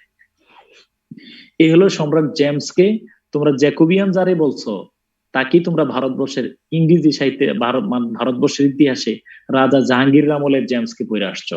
টমাস রোয়ের নাম অবশ্যই তোমরা পড়ছো। সম্রাট জেমস এবং জাহাঙ্গীর পত্র বিনিময় হইতো। এই জেমসের নাম অনুসারে জ্যাকোবিয়ান পিরিয়ড বলা হয়। আর এই যুগের মধ্যে যে সমস্ত কবি সাহিত্যিকরা ছিলেন তাদেরকে বলা হয় metaphysical poetry. Is a metaphysical poetry. Metaphysical poetry মানে কি? মনে রাখবা, একেবারে মেটা মানে ছাড়া, ফিজিক্স মানে হলো দেহ, দেহ ছাড়া ওই এই জাতীয় কবিতায় ফিজিক্যালিটি মানে দেহতত্ত্বের চেয়ে আধ্যাত্মিকতা, ইমাজিনেশন, ধর্মতত্ত্ব, লাভ, ডেথ, গড, সোল, এই সমস্ত বিষয় নিয়ে কবিতা লিখছেন। খাঁচার ভেতর ও চিন পাখি, দা বাউল টাইপের কবিতাগুলো লিখছেন। প্রেম নিয়ে কবিতা বেশি লেখা হয়েছে, ধর্ম নিয়ে কবিতা বেশি লেখা হয়েছে। এই জন্য এই যুগের নাম মেটা ফিজিক্যাল, দেহ বিমুক্ত ভাষা। তুমি বলবা যে এটা কে বলছে ওদেরকে? আমরা পরে একজনের নাম পড়বো একটু পরেই, ডক্টর স্যামুয়েল জনসন। উনি একজন গবেষক ছিলেন, উনি একজন ক্রিটিক ছিলেন। উনি দেখলো যে রাজা জেমসের আমলে কোনো নাটক ফাটক লেখা হয় নাই, এরা লিখছে কবিতা। কি ধরনের কবিতা? উনি দেখলেন যে ওদের কবিতার বিষয়বস্তু লাভ, ওদের কবিতার বিষয়বস্তু ডেথ, ওদের কবিতার বস্তু স্পিরিচুয়াল রিলেশনশিপ, এই সমস্ত বিষয়গুলো। তিনি বললেন যে আরে ভাই, তোমরা তো মিয়া মিয়া, তোমরা কিন্তু মেটাফিজিক্যাল কবিতা বলা, পয়েট বলা যায়। তিনি বললেন যে এই যুগটা হলো মেটাফিজিক্যাল পয়েন্টের যুগ। এই যে দেখো, ডক্টর স্যামুয়েল জনসন প্রথম এই যুগের কবিতাকে মেটাফিজিক্যাল পয়েন্টস হিসেবে আখ্যায়িত করেন। আমি কি বুঝাইতে পারছি তোমাদেরকে? ইয়েস লিখে দাও। ওকে, এবার আসো। এই যে দেখো যে এই যে জন ডান, দেখো যে ভিতরে ক্লাসে পড়বো ইনশাআল্লাহ আমরা। এই যে জন ডান, এই যে জন ডান, জন ডান এমন কবি যার কবিতা বিশ্বকবি রবীন্দ্রনাথ ঠাকুর আমরা দেখি যে এই যে দোহাই তোদের একটুকু চুপ কর, ভালোবাসিবার দে মোরে অবসর, হ্যাঁ, শেষের কবিতার মধ্যে তিনি এই লাইনটা নিয়ে আসছেন, বিসিএস পরীক্ষা আসছে। তারপরে দেখো তুমি বুঝো কিনা। এবার জেমস সাহেব মারা গেছেন, মারা যাওয়ার পরে তার ছেলে আসছে। খেয়াল করে দেখো, ছেলের নাম হলো চার্লস ফার্স্ট। চার্লস ফার্স্ট কে? চার্লস ফার্স্টের নাম অনুসারে, হ্যাঁ, চার্লস ফার্স্টের নাম অনুসারে, হ্যাঁ, শুধুমাত্র রাজদরবারের শোভাবর্ধনের জন্য না, শুধুমাত্র বলবা না এটা, এই জন্য ইতিহাসটা পড়বা, 19 বইটা পড়বা। তারা কি করছেন ছলে বলুক, তারা তো বুঝতে পারেন নাই, মুঘল সম্রাটরা ধারণাই করতে পারেন নাই যে ইংরেজরা এত চতুর। আরে ধর বাটা শু কোম্পানির ম্যানেজার আইসা শেখ হাসিনার সাথে দেখা করছে, তো শেখ হাসিনা বললো যে আপনার দেশে তো অনেক কিছু আছে, আমাদের জন্য নিয়ে আসেন কিছু একটা। তো তাদের কিছু সুযোগ, কিন্তু বাটা শু কোম্পানি এসে যে দেশ দখল করে ফেলবে একটা উপমহাদেশ, এটা কি কল্পনা করতে পারে শেখ হাসিনা? বুঝো না বিষয়টা এরকম আর কি। মানে এরা যে এত চতুর, এত যে মানে আপডেটেড নলেজ আছে, এটা তো জানতো না, বুঝতো না। এই জন্য ওদেরকে বলছে যে আরে সম্মানের সাহিত্যে ওরা চাইতেছে বিনা শুল্কে বাণিজ্য। আরে কয়টা শেখ হাসিনা যদি বলে যে তোমরা আমার দেশের জন্য এত কিছু নিয়ে আসছো, এত মেডিসিন নিয়ে আসছো, মানে এত কিছু নিয়ে আসছো, তোমরা তোমরা শুল্ক দেওয়া লাগবে না, কোনো সমস্যা নাই। তাহলে ক্যারোলিন শব্দটা আসছে, ক্যারোলিনটা কোথা থেকে আসছে? Caroline was derived from the word carolus, which is the Latin version of Charles. চার্লসের ল্যাটিন ভার্সনকে বলা হয় ক্যারোলাস। 1625 সালে রাজা জেমসের মৃত্যুর পর তার পুত্র প্রথম চার্লস সিংহাসনে ক্ষমতায় আসেন, তার নাম অনুসারে এই যুগের নামকরণ করা হয়।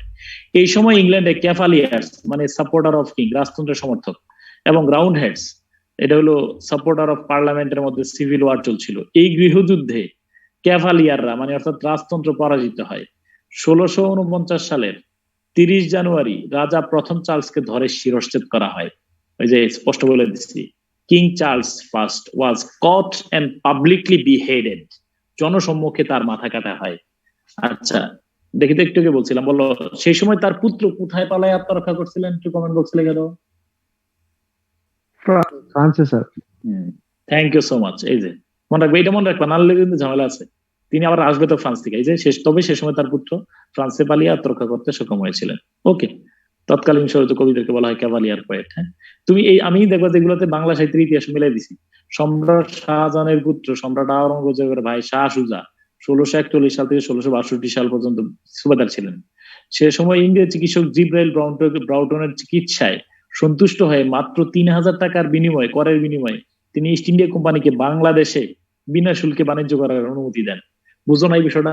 এত দুর্লভ, মানুষ মারা যাইতেছে হুলুস্থুল, ওনারা এরকম এমন এক ট্রিটমেন্ট নিয়ে আসছেন, মানুষ এখন মারা যায় না, অসুস্থ হয়ে একেবারে মুমূর্ষু রোগী ভালো হয়ে যাচ্ছে। তাহলে কৃতজ্ঞতা স্বরূপ অনেক কিছু দিয়ে দিছে, কিন্তু এরা যে এই কাজটা করবে এটা বুঝতে পারে না। তারপরে হ্যাঁ, এরপরে দেখো, এরপরে যুগের নাম হলো কমনওয়েলথ পিরিয়ড। দেখো কমনওয়েলথ পিরিয়ড, এই যুগটাও পিউরিটান পিরিয়ড অন্তর্ভুক্ত। There was no monarch in England in this period, এই যুগে কোন রাজা ছিলেন না, কারণ 1649 সালে রাজা চার্লসকে শিরশ্ছেদ করা হয়েছিল। 1649 সালে রাজা প্রথম চার্লস নিহত হওয়ার পর, এমন রাখবা অলিভার ক্রমওয়েল, নামটা মনে রেখে, অলিভার ক্রমওয়েল ক্ষমতা আরোহণ করেন। 1658 সালে অলিভার ক্রমওয়েলের মৃত্যুর পর তার পুত্র রিচার্ড ক্রমওয়েল ক্ষমতায় আসেন এবং তিনিও জনপ্রিয়তা হারান। শেষ, এই আমরা সামনে পড়ে ফেলবো। ফলে 1660 সালে ক্রমওয়েল ক্ষমতাচ্যুত হওয়ার মাধ্যমে ইংল্যান্ডের রেনেসাঁ যুগের যাত্রা সমস্যা শেষ হয়। রেনেসাঁ শেষ 1600 কত সাল থেকে বলো, 1600 কত সাল থেকে? কমনওয়েলথ কত? 1649 সাল থেকে 1660। 1649 সাল থেকে 1660 কমনওয়েলথ, এই যুগে কোনো রাজা ছিল না। শিরশ্ছেদ করা হয়েছিল আচ্ছা বলতেছি, মনে রাখবা, ওই রাজাকে শিরশ্ছেদ করা হয়েছিল, তিনি নিরীহ কিছু মানুষকে প্রাণদণ্ড দিয়েছেন, কারণ তিনিও তো তার বাবার নীতি ফলো করছেন, তিনিও জনগণের সাথে দূরত্ব বজায় রাখতেন। ফলে জনগণ খেপে গেছে, খেপার কারণে তিনি কয়েকজনকে মৃত্যুদণ্ড দিচ্ছেন, এই জন্য সাধারণ মানুষ খেপা দিয়া উনাকে শিরশ্ছেদ করছেন। তো মনে রাখবা, এই যুগের মধ্যে কমনওয়েলথ পিরিয়ডে ক্ষমতায় ছিলেন অলিভার ক্রমওয়েল আর হলো কে বলো, রিচার্ড ক্রমওয়েল। আচ্ছা এই দেখো এই সময় ক্ষমতা সম্রাট ছিলেন আওরঙ্গজেব। দেখছো, আওরঙ্গজেবও কিন্তু বিনা ওই যে 3000 টাকার বিনিময়ে শুল্ক স্থাপনের অনুমতি দেন, এইভাবে করে। ওকে, তাহলে তোমরা এবার আমার একটু বলো কাইন্ডলি, এই এট এ গ্ল্যান্স তোমরা এই রেনেসাঁর এই চিত্রটা বুঝছো কিনা আমার একটু বলো। রেনেসাঁটা কি তোমরা বুঝছো কিনা কাইন্ডলি আমার একটু বলো। রেনেসাঁ প্রিপারেশন ফর এলিজাবেথের বাবার হাবিজাবি কাজ কারবার, বিয়ে শাদী কারবার, এগুলা এলিজাবেথান পিরিয়ড, এগুলা ক্লিয়ার করে বলছি। রানী এলিজাবেথ অ্যাংলিকানিজম প্রবর্তন করছেন। গোল্ডেন পিরিয়ড কেন হয়েছে, নেস্ট অফ সিঙ্গিং বার্ডস হয়েছে, এটাকে তিনি ভারতবর্ষে আবার বাণিজ্য গুটি দিয়ে দিয়েছেন। এরপরে জ্যাকোবিয়ান হলো, রানী এলিজাবেথের কোনো ওয়ারিশ ছিল না, ওয়ারিশ পাইছি আমরা কোথায়? স্কটল্যান্ডে। সেই ওয়ারিশ আইসা ইংল্যান্ডের ক্ষমতায় বসছেন, তিনি এর নাম হলো জেমস। জ্যাকোবিয়ান পিরিয়ড, তাকে বলা হয় পণ্ডিত মূর্খ। দুই দেশের রাজা হইয়া নিজে বললো যে আমি তো অনেক কিছু নাই, কুছ হো গিয়া মুই হনুরে। এই হনু আর জনগণের সাথে যোগাযোগ রাখে নাই, তিনি মোটামুটি বাইচা গেছেন, কিন্তু তার ছেলে এসে ধরা গেছে। তার ছেলে ছিল চার্লস, তিনিও এসে বাবার নীতি ফলো করতেছেন, জনগণের সাথে যোগাযোগ নাই, জনগণ না খায় মারা, কি অবস্থা না অবস্থা। আবার কয়েকটা টুকটাক করে বিদ্রোহ করার কারণে সবাই দিয়ে দিচ্ছেন জবাই করে। তখন সব মানুষ খেপে উঠছে, বললো যে তা চলবে না। আপনার কাজ হলো কি? আপনার কাজ হলো, ধরো জালাল, সকালে কথা বলবো, পরীক্ষা ভালো হয়েছে তো ইনশাল্লাহ? সকালে ফোন দিও আমার, মনে করো আমি কালকে ট্রেনিং এ থাকবো একটা। হ্যাঁ, ওকে। সরি, কি হলো রে? এই আমি কি চলে গেলাম? আপনার কথা সর্বনাশ, ও দাঁড়াও, স্ক্রিনে চলে গেছে। হ্যাঁ রে,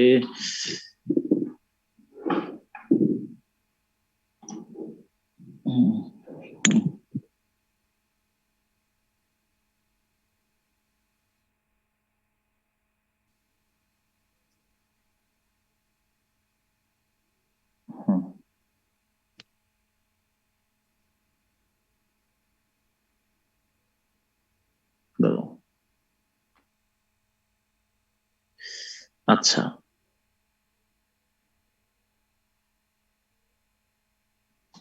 কি হলো?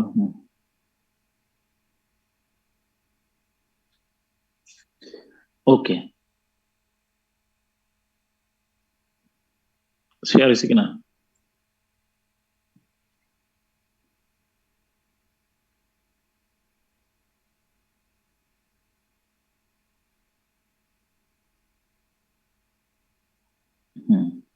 এরপরে জ্যাকোবিয়ান পিরিয়ড।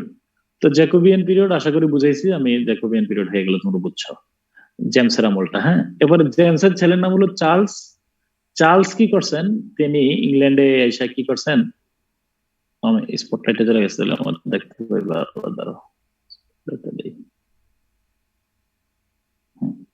তো উনি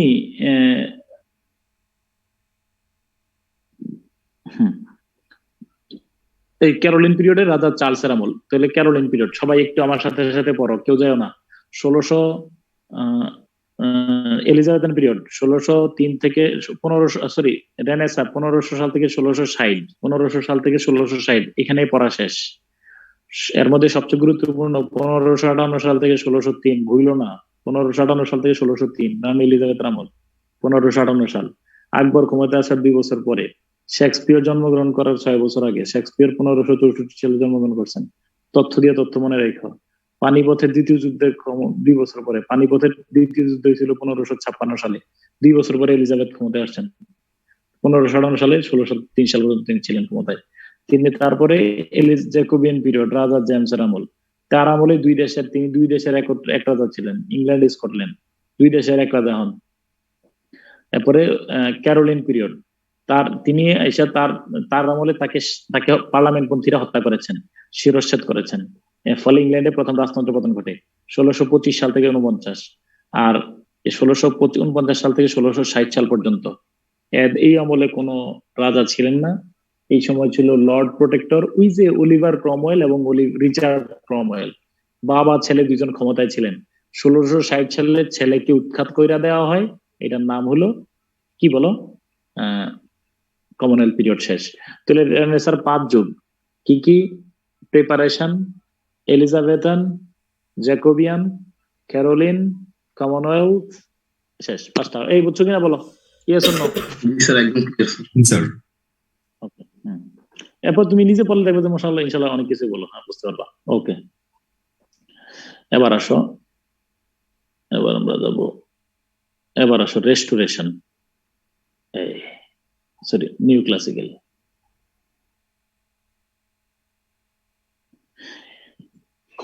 আচ্ছা, আমি কি আমার লিটারেচারের পুরো বইটা তোমাদেরকে দিয়ে দিছিলাম না? না স্যার। আচ্ছা, আমি ক্লাসে শেষে গ্রুপে না দিয়ে দেবো, আর সব নতুন গ্রুপে দিয়ে দেবো। নতুন গ্রুপে দেওয়া হয়নি, নতুন গ্রুপে দেওয়া না, পুরো বইটা দেওয়া হয়নি, পুরো বইটা দিয়ে দেবো। না স্যার দেননি, কয়েক পেজ দিয়ে দেবো। আচ্ছা, এবার দেখো, এবার হলো নিউ ক্লাসিক্যাল পিরিয়ডের, দেখো নিউ ক্লাসিক্যাল পিরিয়ডের এই যুগকে কেন আমরা নিউ ক্লাসিক্যাল পিরিয়ড বলি, খেয়াল করো। যুগটার নাম বলো আগে, নিউ ক্লাসিক্যাল পিরিয়ড। এবার 4 নম্বর যুগের নাম নিউ ক্লাসিক্যাল পিরিয়ড 1600 কত সাল থেকে? আচ্ছা, 1660 সাল থেকে 1798 সাল পর্যন্ত এই যুগটাকে বলা হয় নিউ ক্লাসিক্যাল। আচ্ছা, নিউ ক্লাসিক্যাল কেন বলা হয়? একটা প্রশ্ন, ক্লাসিক মানে কি? কে বলবা, বলো তো ক্লাসিক মানে কি? ক্লাসিক মানে ধ্রুপদী, যার আবেদন ফুরিয়ে যায় না, সেটাকে বলা হয় ক্লাসিক। তো এই যুগের সাহিত্যিকরা 1600 সাল থেকে 1660 সালের সাহিত্যিকরা ক্লাসিক্যাল লিটারেচার অনুসরণ করেছেন। একজন ক্লাসিক্যাল লিটারেচার কোনটা দিলে? এই প্রাচীন গ্রিক এবং রোমান সাহিত্য। আমি লাইনটা বলার পরে একজন আমার সাথে রিপিট করবা। 1660 সাল থেকে 1798 সালের সাহিত্যিকরা, ইংল্যান্ডের সাহিত্যিকরা ক্লাসিক্যাল লিটারেচার অনুসরণ করেছেন। বলো কি বলছি? 1660 থেকে 1798 সাল পর্যন্ত এখানকার যেসব সাহিত্যিক আছেন তারা ক্লাসিক্যাল লিটারেচার অনুসরণ। বলো ক্লাসিক্যাল লিটারেচার কোন লিটারেচারকে আমরা বুঝাই? ধ্রুপদী, যেটার আবেদন কখনো ফুরায় না। এটা কোনটা? মূলত গ্রিক এবং রোমান সাহিত্য। হোমারের ইলিয়াড ওডিসি কি পুরাতন বাতিল হয়ে গেছে? না স্যার, এটা ওই এরিস্টটলের লেখা কি বাতিল? না স্যার। আচ্ছা, তাহলে বলবা এখন তুমি ক্লাস, এখন আমি একটু পরে ব্যাখ্যাটা বুঝাই বলবো তোমার, এই শীট দেখাইয়া। এই যুগের নামটা হলো নিউ ক্লাসিক্যাল। কেন? কারণ এই যুগের মধ্যে, এই যুগের 1660 সাল থেকে 1798 সালের রাইটাররা প্রাচীন গ্রিক রোমান সাহিত্যকে অনুসরণ করেছেন, ক্লাসিক্যাল লিটারেচার অনুসরণ করেছেন, কিন্তু তাদের মতো অরিজিনাল হয়ে উঠতে পারেন নাই। ওই যে সক্রেটিস, প্লেটো, এরিস্টটল, হোমার, স্কাইলাস, সফোক্লিসদের মতো অরিজিনাল রাইটার হয়ে উঠতে পারেন নাই। এই জন্য এই যুগের নাম নিউ ক্লাসিক, মানে ফলস ক্লাসিক, মানে সুডো ক্লাসিক, মানে ভুয়া ক্লাসিক, মানে artificial classic. They are not the original classic. তোমরা কি নিউ ক্লাসিক্যাল বুঝছো কিনা বলো? এই যুগের সাহিত্যিকরা প্রাচীন গ্রিক এবং রোমান সাহিত্যিকদেরকে অনুসরণ করেছেন, কিন্তু ওদের মতো অরিজিনাল হয়ে উঠতে পারেন নাই। এই জন্য এটার নাম false classic, mock classic, artificial classic, ভুয়া ক্লাসিক, নিউ ক্লাসিক। বুঝছো কিনা?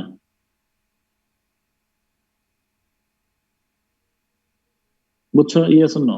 ইয়েস। ওকে, এবার এই নিউ ক্লাসিক্যাল আমরা 3টা ভাগে ভাগ করছি। প্রথম অংশটার নাম রেস্টোরেশন, 2 নম্বরে অগাস্টান, 3 নম্বরে এজ অফ সেন্সিবিলিটি। আঙ্গুল 3টা দেখাও। এই 1660 থেকে 1700 নাম হইল রেস্টোরেশন। আচ্ছা, রেস্টোরেশন বাদ দাও, আসো কম্পিউটারে। আমি দেখো তো, আচ্ছা তোমার কম্পিউটারে দেখাই রেস্টোরেশন কি বুঝো এবার। ধরো আমি কি কাজ করলাম,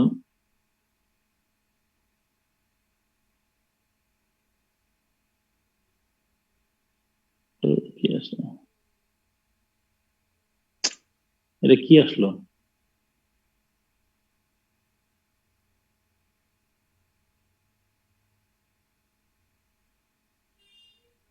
আচ্ছা ধরো আমি এই অফিস আদেশ দেখতে পাচ্ছ, অফিস আদেশ এটা এই যে এখানে, হ্যাঁ এটারে ধরো এখন ডিলিট করে দিলাম।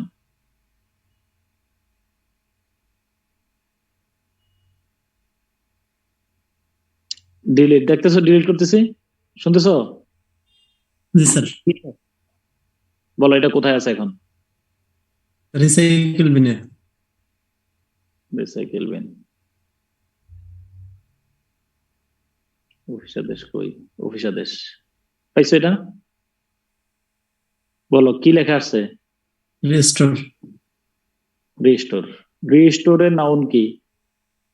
Sir restoration. তো শেষ, বুঝে গেছো? তাহলে চলো কি বুঝছো দেখো।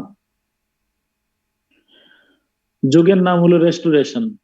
ও আমার দিকে তাকাও তাহলে হবে। কেন রেস্টোরেশন? রাজারে হত্যা করা হয়েছিল। রাজার নাম কি? চার্লস ফার্স্ট, মনে আছে? উনার ছেলে ফ্রান্সে গিয়ে আত্মহত্যা করেছেন, কথা সত্য কিনা?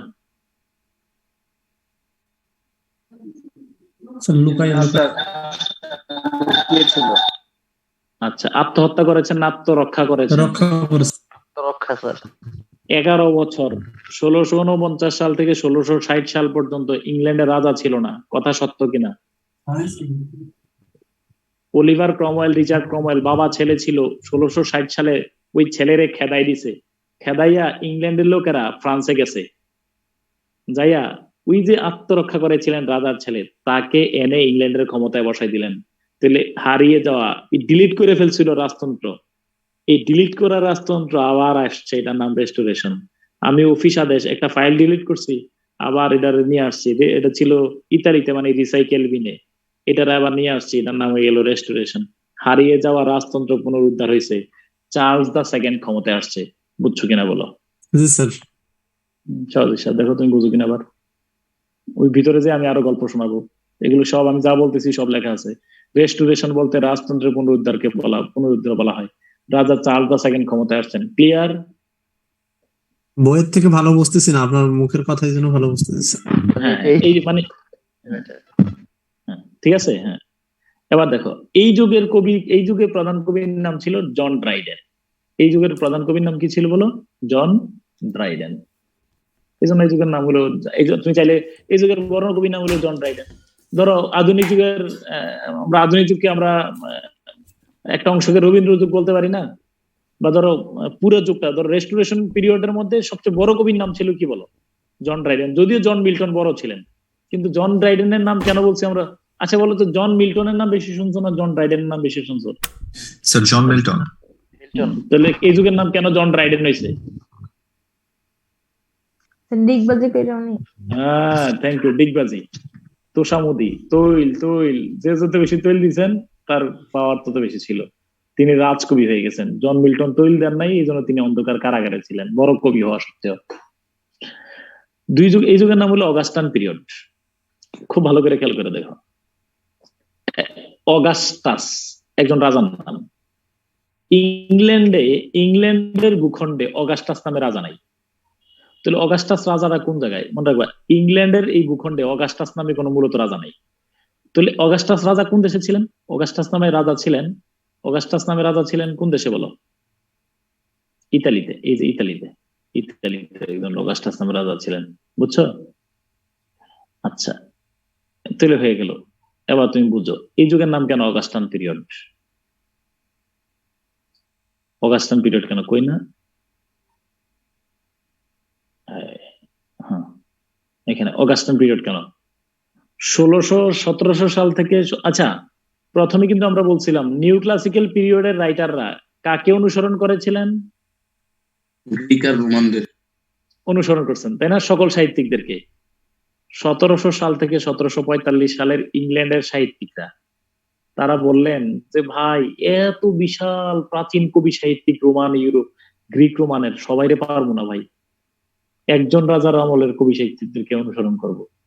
রাজার নাম হলো অগাস্টান, অগাস্টাস সিজার, অক্টিভাস সিজার। উনার আমলের সাহিত্যিকদেরকে অনুসরণ করার কারণে এই যুগের নাম অগাস্টান পিরিয়ড। কথা বুঝছো কিনা? না বুঝলে আমার দিকে তাকাও, এদিকে তাকাও, আমার হাতে ধরে এদিকে তাকাও, এদিকে তাকাও। চার্লস দা সেকেন্ডের সন্তান নাই, আছে থাকলেও বিখ্যাত না। দেখো এই 5 জন কবি বলল যে, মনোযোগ দিয়ে শোনো, আর 10 মিনিট মনোযোগ দিয়ে শোনো, আমরা তাহলে শেষ করে ফেলবো পুরোটা। এই 5 জন কবি এসে বলতেছে যে ভাই, বর্তমান যুগের আর কি 5 জন কবি, নাম বললাম না, এই 5 জন কবি তারা বললো যে ভাই আমরা পাকিস্তান আমলের কবি সাহিত্যিকদেরকে অনুসরণ করে কবিতা রচনা করব। বলো বর্তমান আওয়ামী লীগ সরকারের আমলে 5 জন কবি কি ঘোষণা দিল বলো, একজন বলো। স্যার পাকিস্তান আমলের কবি সাহিত্যিকদের অনুসরণ করে আমরা কাব্য রচনা করব বা লেখালেখি করব। কিন্তু তারা ওই পাকিস্তান আমলের কবি সাহিত্যিকের মতো অরিজিনাল তারা হয়ে ওঠেননি, এই জন্য এদের নাম নিউ পাকিস্তানি কবি গোষ্ঠী। New Pakistani, false Pakistani, artificial Pakistani, মানে ক্লাসিকদেরকে অনুসরণ করছেন, এই জন্য এই যুগের নাম হচ্ছে নিউ ক্লাসিক্যাল। এটা এতটুকু বুঝেছি না? ওকে। এর মধ্যে 3 জন বলতেছে ভাই পাকিস্তান আমলে তো বহুত কবি সাহিত্যিক, সবাই অনুসরণ করতে পারবো না। আইয়ুব খানের আমলে যে সমস্ত কবি সাহিত্যিকরা ছিলেন তাদেরকে অনুসরণ করব। এদের নাম হলো আইয়ুবী কবি গোষ্ঠী। বলো কি কবি গোষ্ঠী? আইয়ুবী কবি গোষ্ঠী। আইয়ুবী কবি গোষ্ঠী। এই আইয়ুবীরা কি পুরো পাকিস্তান আমলের সবাইকে অনুসরণ করছেন নাকি শুধু আইয়ুব খানের আমলের কবি সাহিত্যিকদেরকে? শুধু আইয়ুব খানের। শুধু আইয়ুব খানের। সচেতন ভাবে বলো, আইয়ুব খানকে না আইয়ুব খানের আমলের কবি সাহিত্যিকদেরকে?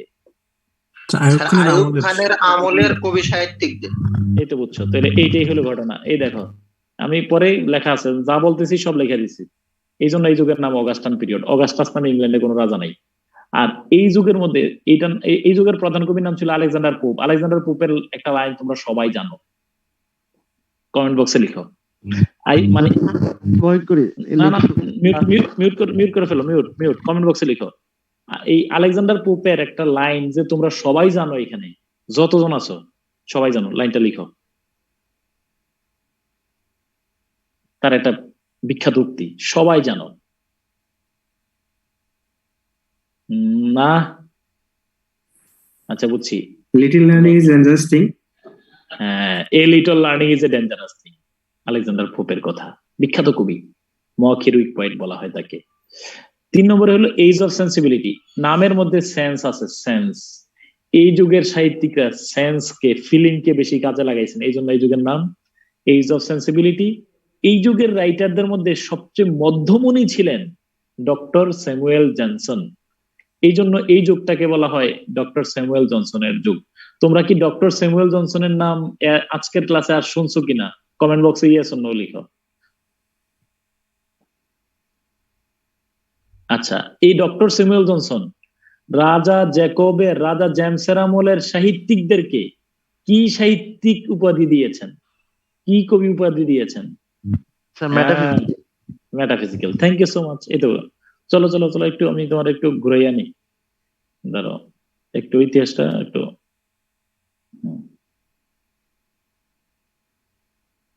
এতক্ষণ যা বলছি তোমার একটু ভিজুয়ালাইজ করে দিই। কেউ নড়বা না। এই ক্লাস মিস করলে আগামী ক্লাস তো শেক্সপিয়র তুমি মিস করার সুযোগ নেই। এই ক্লাসগুলো অতি মূল্যবান, তুমি নিজে বইটা বুঝবা না। আর যদি একটা লাইন ধরাই দেই, এবার ক্লাস না করলে তুমি বুঝবা যে সিস্টেম বুঝে গেছো, যে লিটারেচার মায়া মানে ভালোবাসা তৈরি হয়ে যাবে। তুমি দেখবে যে নিজে বইটা ভালো লাগতেছে। এই যে তুমি অগাস্টান ফগাস্টান এগুলো তোমার কাছে এখন নতুন মনে গেছে, ওই সময় তোমার কাছে মনে হবে এগুলো আমি তো সব বুঝছি কে। আচ্ছা, এবার দেখো, নাম হলো নিউ ক্লাসিক্যাল পিরিয়ড। হ্যাঁ দেখো, আচ্ছা এইখানেও গল্প আছে, বিশাল গল্প। আচ্ছা পরের ক্লাসে বলবো।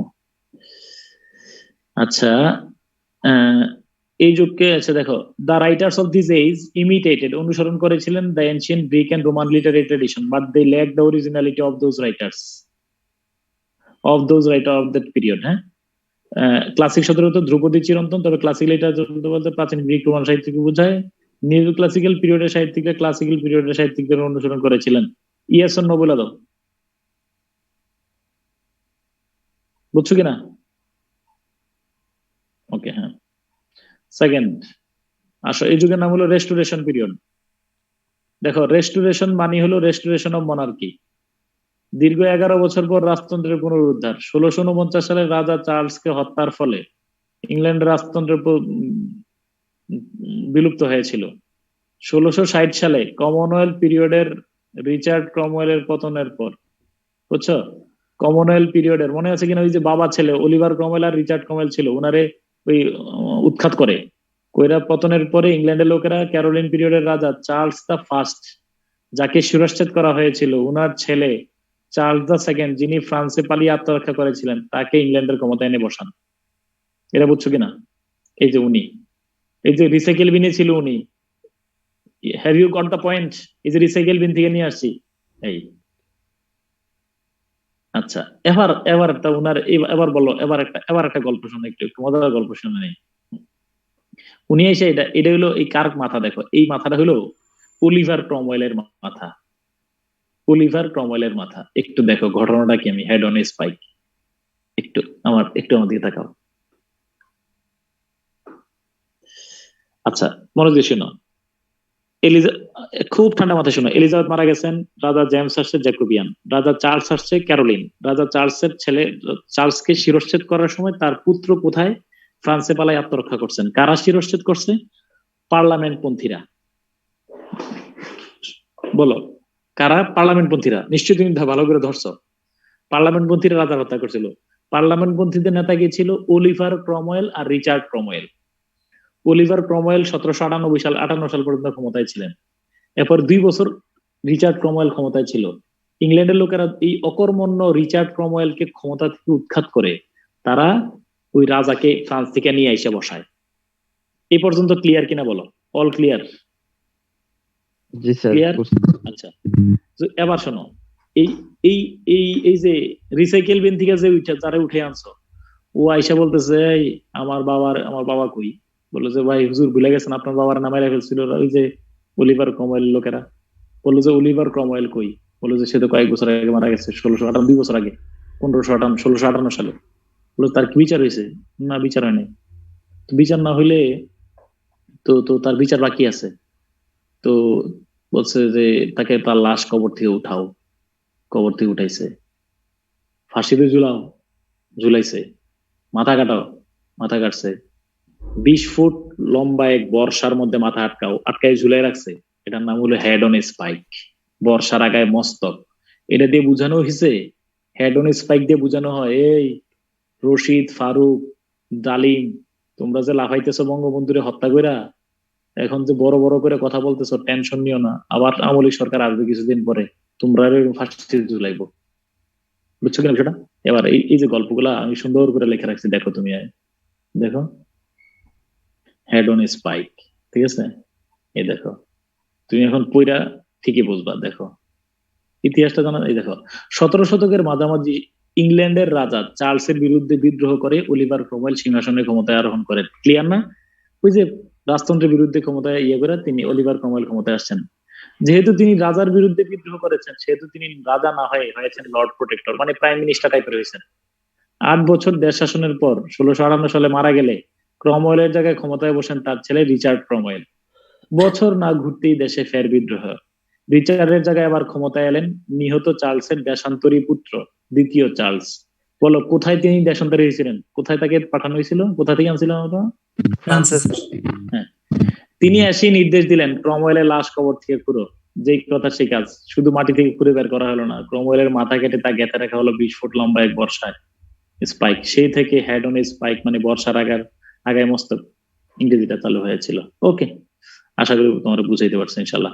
Restoration period clear? আর রেস্টোরেশন পিরিয়ডের আমরা অন্য নাম দিছি জন মিল্টনের যুগ না জন ড্রাইডেনের যুগ?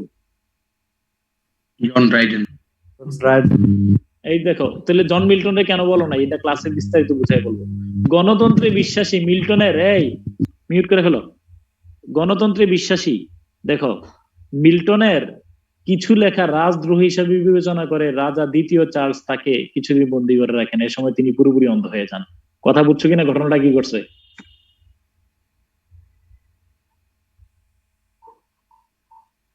এই বুঝছো? জি স্যার।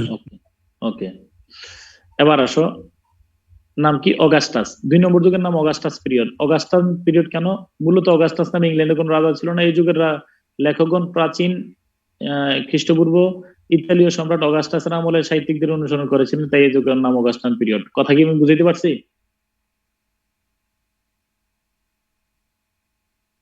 বুঝছো তো? অগাস্টাস নামে ইংল্যান্ডে কোন রাজা ছিল না। 1707 সালে স্কটল্যান্ড ইংল্যান্ডের সাথে সংযুক্ত হয়, এটা একটা গুরুত্বপূর্ণ তথ্য। আমার কি বলবা, ইংল্যান্ড এবং স্কটল্যান্ড কখন একত্র হয় প্রথম? স্যার রাজা জেমসের সময়। হ্যাঁ, 1603 সালে। কিন্তু 2 দেশ ছিল, পার্লামেন্ট কিন্তু এক ছিল না। এবার বলো, 2 দেশের পার্লামেন্ট একত্র হইয়া 1707 সালে কি হয়েছে বলো? Great Britain. কথা বুঝছো কিনা? জি স্যার। তোমরা যদি আমার একটু সুযোগ দাও, আমি এই লাইনটা পড়া শোনাই, দেখো ইতিহাস পড়লে কেমনে বুঝো। মোর দেন 100 years before, in 1603 king James 6 মানে কিং অফ স্কট, মানে এটা ওই ইংল্যান্ডের ষষ্ঠ জেমস হইলো, তিনি সরি স্কটল্যান্ডের ষষ্ঠ জেমস হইলো ইংল্যান্ডে প্রথম জেমস নাম ধরে ক্ষমতায় আসছেন। Had inherited the throne of England. রানী এলিজাবেথ, ওই যে রানী এলিজাবেথের সিংহাসন তিনি কি আরোহণ করেন। But it was not until 1707 that the parliaments of the 2 countries agreed to form a unified state. কিন্তু 1707 সাল পর্যন্ত 2 দেশ আলাদাই ছিল, কিন্তু পার্লামেন্ট এক হইতে তারা একত্রিত হয়নি, পার্লামেন্ট এক হয়নি। Subsequently in 1801 Great Britain united with the neighboring kingdom of, এবং পরবর্তীতে 1801 সালে গ্রেট ব্রিটেনের সাথে কে যুক্ত হয়েছে বলো? কে যুক্ত হয়েছে? আয়ারল্যান্ড। ফলে হ্যাঁ, গঠিত হয়েছে ইউনাইটেড কিংডম। আচ্ছা ঠিক আছে, তোমার আবার একটু আমি এবার চলো একটু আমি তোমার ইউনাইটেড কিংডমের ফরমেশনটা একটু দেখাই দিই। 1 মিনিট একটু গল্প শোনো, দাঁড়াও কই এখানে দেখো, একটু দেখো ইউনাইটেড কিংডম কিভাবে গঠিত হয়েছে। এই হলো ইংল্যান্ড। এবার আমি একটু দেখো, কেউ কিন্তু লিভ নিও না, 10 মিনিট সময় লাগে আমার। এই হলো ইংল্যান্ড। রানী এলিজাবেথ মারা যাওয়ার পরে স্কটল্যান্ডের রাজা জেমস 2 দেশের এক রাজা হয়েছে। ইয়েস, হওয়ার পরে পার্লামেন্ট এক ছিল না। এই পার্লামেন্ট এক হয়েছে 1707 সালে। এই গ্রেট ব্রিটেন হয়েছে 1707 সালে। মনে রাখবা, এখানে ছোট্ট একটা রাষ্ট্র আছে, এটার নাম হলো ওয়েলস। ইংল্যান্ড, স্কটল্যান্ড, ওয়েলস এই তিনটাকে মিলে বলা হয়, ইংল্যান্ড, স্কটল্যান্ড, ওয়েলস এই তিনটাকে মিলে বলা হয় গ্রেট ব্রিটেন। আর এই 1800 সালে এই ব্রিটিশ সাম্রাজ্যের সাথে যুক্ত হয় এই আয়ারল্যান্ড, এই পুরো আয়ারল্যান্ড। আয়ারল্যান্ড যুক্ত হওয়ার পরে হয়ে গেল ইউকে। কিন্তু ইউকে বর্তমানে পুরাটা নাই, 6 ভাগের 5 ভাগ স্বাধীনতা লাভ করছে 1922 সালে। ফলে এই আয়ারল্যান্ড বাদ দিয়া বর্তমানে ইউকে হইল ইংল্যান্ড, স্কটল্যান্ড, ওয়েলস এবং নর্থ আয়ারল্যান্ড। মানে ইউকে এর রাষ্ট্রীয় নাম হলো United Kingdom of Great Britain and North Ireland. বলো, ইউকে এর মধ্যে কি পুরা আয়ারল্যান্ড আছে নাকি নর্থ আয়ারল্যান্ড আছে শুধু? আবার একটু বলবেন গ্রেট ব্রিটেনের ইটা স্যার, যে মানচিত্রে আগে 4টা দেশ আগে তুমি দেখে নাও, তারপর আমার দিকে তাকায় কথা শুনো। এটা ইংল্যান্ড বুঝছো কিনা? এটা স্কটল্যান্ড বুঝছো কিনা? জি স্যার। এটা হলো এখানে ছোট্ট একটা রাষ্ট্র দেখা যায় না, ওয়েলস। ওই ফুটবল খেলা দেখো, ইংল্যান্ড ওয়েলস ফুটবল খেলছে, এটা দেখছো কিনা? এইটা পুরোটা আয়ারল্যান্ড ধরে নাও, এই 4টা রাষ্ট্র, ঠিক আছে? এই আয়ারল্যান্ডের মধ্যে এই অংশটাই শুধু এখন আছে, এই অংশটা নাই।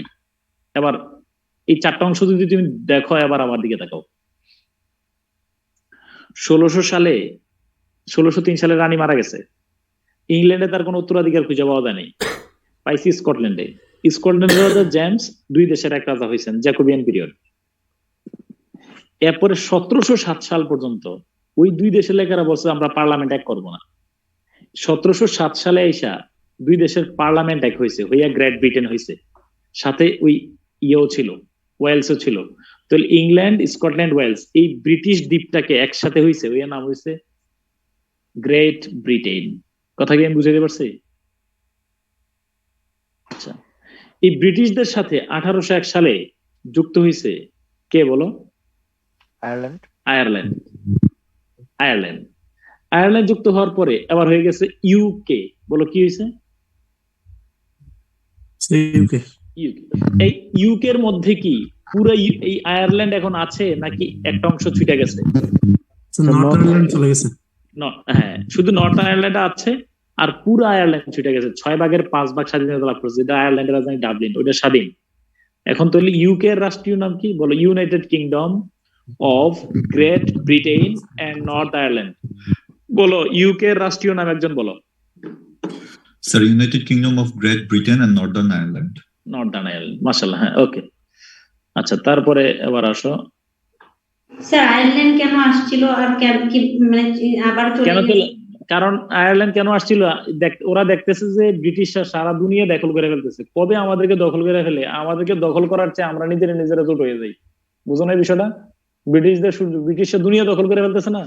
ভারত, ইংল্যান্ড, ওই যে তোমার আমেরিকা, কানাডা, অস্ট্রেলিয়া, সব ইন্ডিয়ান সাবকন্টিনেন্ট সব দখলে না, এই জন্য ওরা নিজেরা এসে জোট হয়ে গেছে। ওকে, আচ্ছা, ওকে, আমরা বুঝলাম। এরপরে যুগটার নাম হলো age of sensibility, doctor Samuel জনসনের যুগ। এবার আমরা দেখো। হ্যাঁ, ওকে। তো তোমরা এই এতটুকু তো বুঝছো ইনশাল্লাহ। দেখো তো এই এই তিনটা ভাগ কি বুঝছো কিনা? এই নিউ ক্লাসিক্যাল পিরিয়ডের তিনটা ভাগ কি বুঝাইতে পারছি আমি? নিউ ক্লাসিক্যালের তিনটা ভাগ, রেস্টোরেশন, অগাস্টান আর এজ অফ সেন্সিবিলিটি। জি স্যার, বুঝছি। আচ্ছা, এজ অফ সেন্সিবিলিটি আবার রাজনৈতিক ভাবে গুরুত্বপূর্ণ। সালটা আগে বলো। 1745 সাল থেকে 1798 সাল পর্যন্ত এই সময়ের মধ্যে পলাশির যুদ্ধ হয়েছে। বলো কি হয়েছে? পলাশির যুদ্ধ হয়েছে। এরপরে আমি বলি তার তারিখগুলো, তুমি মনোযোগ দিয়ে শোনো, কানের উপর দিয়ে যাবে এখন। এই তারিখগুলো কেন গুরুত্বপূর্ণ? 1745 সাল থেকে 1798 সালের মধ্যে উল্লেখযোগ্য ঘটনা কি? 1757 সালে পলাশি যুদ্ধ, 1757, 58, 59, 60, 61 সালে 61 সালে পানিপথের তৃতীয় যুদ্ধ, 64 সালে বক্সারের যুদ্ধ, মিউট করে ফেলো। 65 সালে দ্বৈত শাসন, 69 সালে স্টিম ইঞ্জিন, বাষ্প ইঞ্জিন আবিষ্কৃত হয়, 1770 সালে দুর্ভিক্ষ হয়েছে, 70-এর মন্বন্তর, 1176 বাংলা যেটা। 1776 সালে আমেরিকা স্বাধীনতা লাভ করছে। 1789 সালে ফরাসি বিপ্লব হয়েছে। 1793 সালে চিরস্থায়ী বন্দোবস্ত হয়েছে। এই তারিখগুলো গুরুত্বপূর্ণ, এটা ভিতরে দেয়া আছে, একটা স্পষ্ট সব আমি লিখে দিচ্ছি। তুমি বলো না যে আমি যা বলছি সব লেখা আছে এখানে। তারপরে স্যার আমেরিকার স্বাধীনতা স্যার 1700। হ্যাঁ, বললাম তো 1776 সালে ঘোষণা দিয়েছে। 17, এই দেখো, এই যুগের রাইটাররা সেন্স, রিজন, ফিলিং কে গুরুত্ব দিয়েছেন। এজ অফ সেন্সিবিলিটি, যুগের নাম ডক্টর স্যামুয়েল জনসন। 1769 সালে জেমস স্টিম ইঞ্জিন আবিষ্কার করছেন। 57 সালে ব্রিটিশরা যে পলাশি যুদ্ধ হয়েছে। 76 সালে আমেরিকা ব্রিটিশদের নিয়ন্ত্রণ থেকে চলে গেছে। হ্যাঁ, এই সব বলে দিছি। দ্বৈত শাসন হয়েছে, সব বলা আছে। হ্যাঁ, এগুলা ওকে। আচ্ছা, এবার আসো রোমান্টিক পিরিয়ড। এবার বলবো যে এই যুগের নাম রোমান্টিক পিরিয়ড কেন? 1798 সাল থেকে 1832। একজন মুখে উচ্চারণ করে বলো, কত সাল থেকে কত সাল? 1798 থেকে 1832 সাল। দুই বন্ধু উইলিয়াম ওয়ার্ডসওয়ার্থ এবং এস টি গোল্ডরিজ মিলে একটা বই লিখছেন। বইটার নাম লিরিক্যাল বেলার্স। এই গ্রন্থ প্রকাশের মাধ্যমে ইংরেজি সাহিত্যে রোমান্টিক যুগের যাত্রা শুরু। আবার এর ব্যাখ্যা ভিতরে যে বলবো, রোমান্টিক যুগ নিয়ে ক্লাসে যখন শুরু করবো তখন বলবো। 1798 সালে দুই বন্ধু দুইজনের নাম হলো উইলিয়াম ওয়ার্ডসওয়ার্থ একজনের নাম, আরেকজনের নাম হলো উইলিয়াম এস টি গোল্ডরিজ। এই দুই বন্ধু মিলে একটা বই লিখছে। বইটার নাম কি? লিরিক্যাল বেলার্স। এই লিরিক্যাল বেলার্স প্রকাশের মাধ্যমে ইংরেজি সাহিত্যের রোমান্টিক যুগের যাত্রা শুরু। বলো কত সালে? স্যার 1798 সাল থেকে 1832 সাল পর্যন্ত একটা বই আছে, ওইটার নাম হলো লিরিক্যাল বেলার্স। দুই বন্ধু মিলে বের করছেন, এটার নাম রোমান্টিক পিরিয়ড। আমরা শেক্সপিয়র পড়াইয়াই রোমান্টিক পিরিয়ড পড়াবো। এরপর রানী ভিক্টোরিয়া, আমার খুব পছন্দের রানী। ঠিক আছে, কেন পছন্দ তোমার আমি একটা জিনিস দেখাবো। কেউ একটু গুগলের ইয়াতে সার্চ দাও, ভিক্টোরিয়া এন্ড আব্দুল লেখা। রানী ভিক্টোরিয়ার খুব প্রিয় পছন্দের মানুষ ছিল ভারতবর্ষের, ওনার নাম হলো আব্দুল করিম। বলুন মুভিটার নাম লেখা রাখো, ভিক্টোরিয়া এন্ড আব্দুল। কি বলছি বলো তো? Victoria and Abdul. আমি 30 সেকেন্ড একটু দেখাই তোমারে। এই যে তোমরা বিসিএস পরীক্ষা দিচ্ছ, এই ক্রেডিট কিন্তু কার? রানী ভিক্টোরিয়ার। এত বেশি তার অবদান, ভিক্টোরিয়া এন্ড আব্দুল। ডিউএল দাঁড়াও, আমি এই স্ক্রিনটা শেয়ার করি।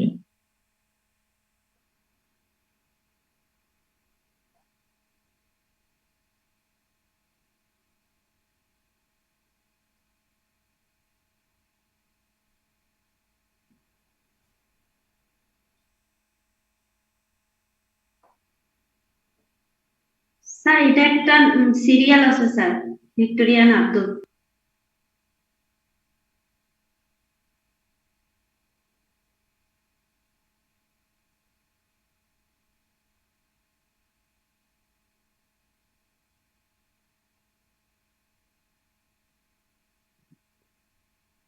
The servant becomes teacher. You teach me Urdu and the Quran.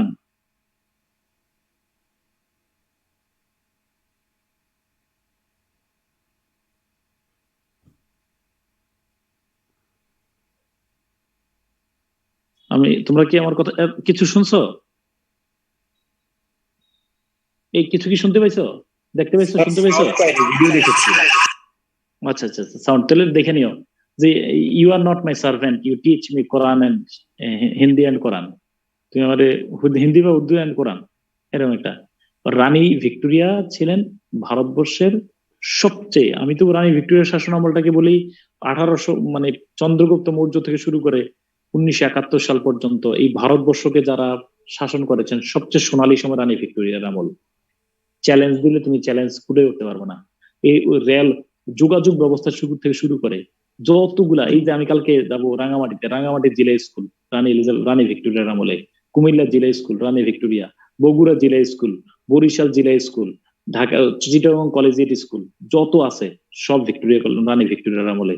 Teachers training college, Dhaka college, যত বড় বড় কলেজগুলো আছে, কুমিল্লা ভিক্টোরিয়া কলেজ, আনন্দ মোহন কলেজ, সব রানী ভিক্টোরিয়ার আমলে। শিক্ষা দীক্ষা থেকে শুরু করে সব জায়গায় রানী ভিক্টোরিয়ার অবদান সবচেয়ে বেশি।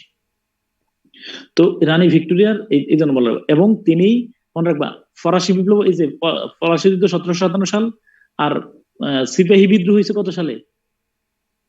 1857 সালে। আমি রানী ভিক্টোরিয়ার কত পছন্দ করলে তুমি বুঝা রাখো যে আমার প্রোফাইল পিকচারের ছবিটা কিন্তু কোথায় বলো? আমার ফেসবুকে আমার সাথে কেউ আসো কিনা? তাজমহল স্যার। হ্যাঁ হ্যাঁ, তাজমহল বলে। আরে ওরা কি বলে, এটা কোনো কথা বললা? আমি দেখাচ্ছি, হ্যাঁ দাঁড়া আমি দেখাচ্ছি, দাঁড়া এইটা দাঁড়া আমি একটু আবার শেয়ার করে দেখাই তোমাদেরকে, শেয়ার হচ্ছে কিনা।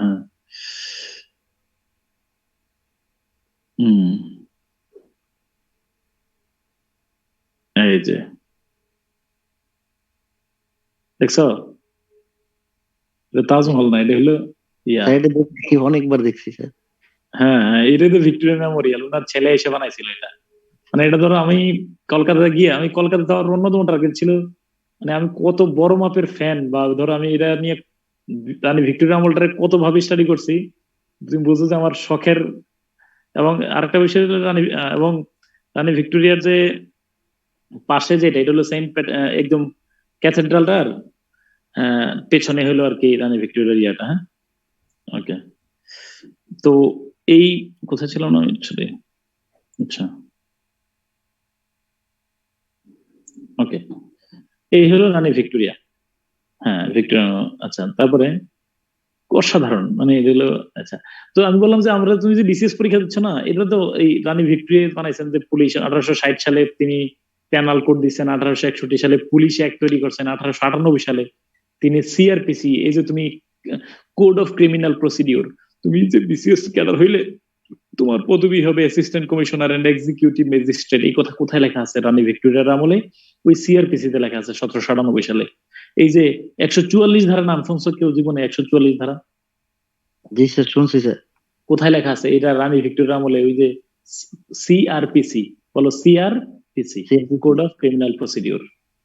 ওকে, হ্যাঁ। তো এই হলো বিষয়। রানী ভিক্টোরিয়া তোমরা ইনশাল্লাহ পড়ছো, মানে রানী ভিক্টোরিয়ার আমলটা আমরা ভালো করে পড়বো ইনশাল্লাহ। তারপরে এটা এবং তিনি আমাদের দেশে সরাসরি রানী হয়েছেন। কত সালে রানী হয়েছেন বলো? সরাসরি আমাদের দেশটা 1857 সালে যখন সিপাহী বিদ্রোহ হইলো, পরে রানী ভিক্টোরিয়া বললেন যে এই কোম্পানি টোম্পানি দিয়ে দেশ চালাতে যাবো না আমি। এই জন্য 1858 সাল থেকে তিনি এই ঢাকার যে জগন্নাথ বিশ্ববিদ্যালয় পড়ছো, কেউ আছো কিনা এখানে? জগন্নাথ বিশ্ববিদ্যালয়ের যে সামনে একটা মাঠ আছে, ওই মাঠের মধ্যে ঢাকার গভর্নর ঘোষণা দিলেন আজ থেকে ইস্ট ইন্ডিয়া কোম্পানি বিলুপ্ত, এই শহর এই দেশ চালাবেন রানী ভিক্টোরিয়া। পার্কের নাম হয়ে গেল রানী ভিক্টোরিয়া পার্ক। এবং সিপাহী বিদ্রোহে মনে রাখবা, সিপাহী বিদ্রোহে মদতদানের অভিযোগে ওই সময়ের যে দ্বিতীয় বাহাদুর শাহ ছিলেন আমাদের সর্বশেষ মুঘল সম্রাট, উনার 14 জন সন্তান ছিল, 14 জনের মধ্যে 10 জনকে ফাঁসিতে ঝুলানো হয় তার চোখের সামনেই, বাকি 4 জনকে পাঠিয়ে দেওয়া হয়েছে। যদিও তখন রানী ভিক্টোরিয়া ছিলেন না, ইস্ট ইন্ডিয়া কোম্পানি আকামটা করে গেছে, তাকে পাঠিয়ে দেওয়া হয়েছে রেঙ্গুনে, তার সমাধি এখন রেঙ্গুনে আছে মায়ানমারে। তারপরে সিপাহী বিদ্রোহের 100 পূর্তি উপলক্ষে পাকিস্তান সরকার ভিক্টোরিয়া পার্কের নাম পরিবর্তন করে রাখছে, কি বলো? শেখ হাসিনা পার্ক। কি পার্ক রাখছে স্যার? বাহাদুর শাহ পার্ক। ও আচ্ছা, বাহাদুর শাহ পার্ক নাকি? আচ্ছা ঠিক আছে, হ্যাঁ ওকে। আমি স্যার ভাবছি চেঞ্জ হয়ে গেছে স্যার। পাকিস্তান সরকার শেখ হাসিনা পার্ক রাখছে, আর কায়ে কাম নাই।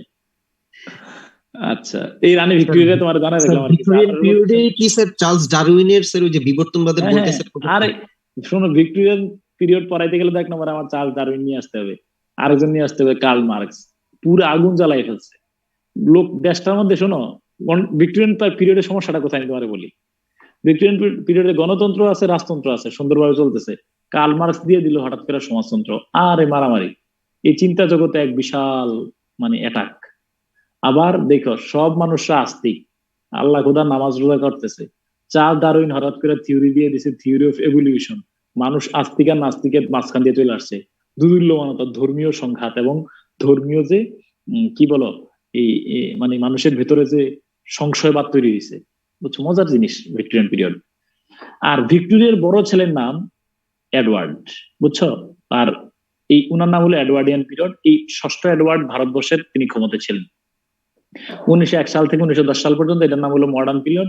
1910 থেকে 1936 এটার নাম হলো মডার্ন পিরিয়ডের 2টা অংশ, একটা হলো এডওয়ার্ডিয়ান আর একটা হলো জর্জিয়ান। বলো মডার্ন পিরিয়ডের কয়টা অংশ? 2টা, একটা হলো এডওয়ার্ডিয়ান আর এডওয়ার্ড আমরা এটা দেখবো যে ছবি সহ দেখাবো। রানী ভিক্টোরিয়ার বড় ছেলের নাম হলো এডওয়ার্ড। উনার আমলটা ছিল 1901 সাল থেকে 1910 সাল। আমি তোমারে বলে রাখলাম, আমি এখন রাঙামাটিতে আছি, তোমরা কেউ উত্তর দাও পারলে। 1901 সাল থেকে 1910 সাল পর্যন্ত রাঙামাটিতে রাজা কে ছিলেন?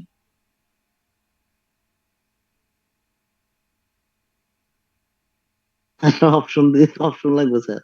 অপশন লাগবে না, তোমার সামনে তো লেখা আছে এডওয়ার্ডিয়ান পিরিয়ড, রাজা এডওয়ার্ড ছিল। এডওয়ার্ড 7। হ্যাঁ, 7ম এডওয়ার্ড, বুঝছো? এরপরে বলো, এখন তো 1910 সালে আছি। 1910 থেকে 1936 সাল পর্যন্ত এই আমাদের ভারতবর্ষ, তোমরা যারা আমার কথা শুনতেছো যেই জায়গা থেকে, তোমার যদি বললাম 1922 সালে, এখন তো 2022 সালে শেখ হাসিনা চালাইতেছে, 1922 সালে কে চালাইতেছিল? রাজার নাম কি কেউ বলতে পারবা? রাজা জর্জ। হ্যাঁ, 5ম জর্জ। ওনার নাম অনুসারে জর্জিয়ান পিরিয়ড। এবং উনার ভাইসরয়ের নাম ছিল হার্ডিন্স। বলো নাম কি? হার্ডিন্স। এই জন্য বিসিএস পরীক্ষা 2বার আসছে। এই বঙ্গভঙ্গ রদ কার আমলে হয়েছিল? অপশনে দেয়া ছিল হার্ডিন্সের নাম আমলে না 5ম জর্জের আমলে। উত্তর কি হবে স্যার? এটা 5ম জর্জ। তুমি বুঝো নাই? কর্ণফুলী টানেল মেট্রো রেলটা কার আমলে হয়েছিল? বুঝছো কিনা? কার আমলে? অপশনে ঢাকার মেয়রের নাম দেয়া আছে, শেখ হাসিনার নাম দেয়া আছে। উত্তর কি নিবা? শেখ হাসিনার নাম না থাকলে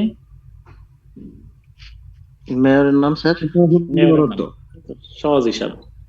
তারপরে পোস্ট মডার্ন পিরিয়ড 1939 সাল থেকে প্রেজেন্ট, এর নাম পোস্ট মডার্ন পিরিয়ড। তাহলে তোমরা আমার সাথে একবার বলে ফেলো এই তারিখগুলা তোমরা কাইন্ডলি সবাইটা তোমাদের কাছে আমানত রয়ে গেল। 450 সাল থেকে 1066 ওল্ড, 1066 সাল থেকে 1500 মিডল, 1500 সাল থেকে 1660 রেনেসা, 1660 থেকে 1798 নিউ ক্লাসিক্যাল, 1798 সাল থেকে 1832 এইটা হলো রোমান্টিক পিরিয়ড, 1832 সাল থেকে 1901 ভিক্টোরিয়ান, 1901 থেকে 1939 মডার্ন, 1939 থেকে কি বলো প্রেজেন্ট, বর্তমান সময়টাকে কি বলা হয় বলো? Post modern. 30 সেকেন্ডের একটা গল্প শোনাইয়া এই তোমার ক্লাসটা বিদায় নিয়ে দিতেছি, সময় লাগবে আমার 1 মিনিট 2 মিনিট। এটা হলো মডার্ন পিরিয়ডটা, বই দেখো তো, ভিক্টোরিয়ান। হ্যালো মামা, 1 মিনিট দেখি চাবিটা, চাবি কই রেখে গেছ মা?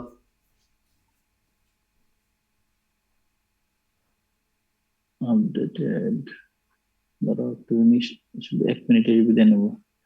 কালকে আমার ফজর নামাজ পড়ে বের হয়ে যেতে হবে।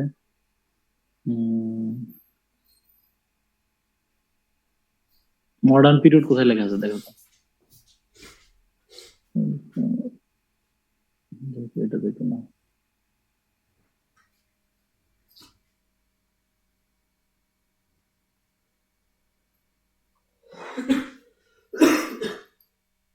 আগামী ক্লাস কি থেকে শুরু হবে বলো?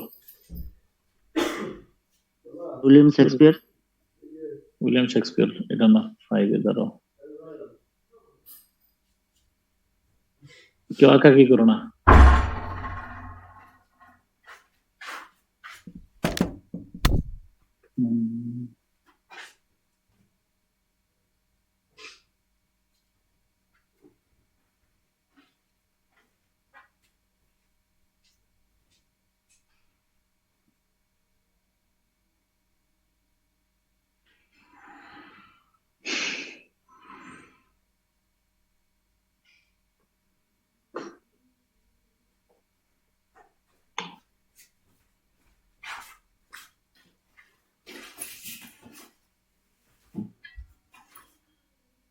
দেখো এই যে মডার্ন পিরিয়ড, এতক্ষণ যা পড়াইছি না, দেখো এগুলো সব দেখা দেয়া আছে এখানে, একটু দেখো।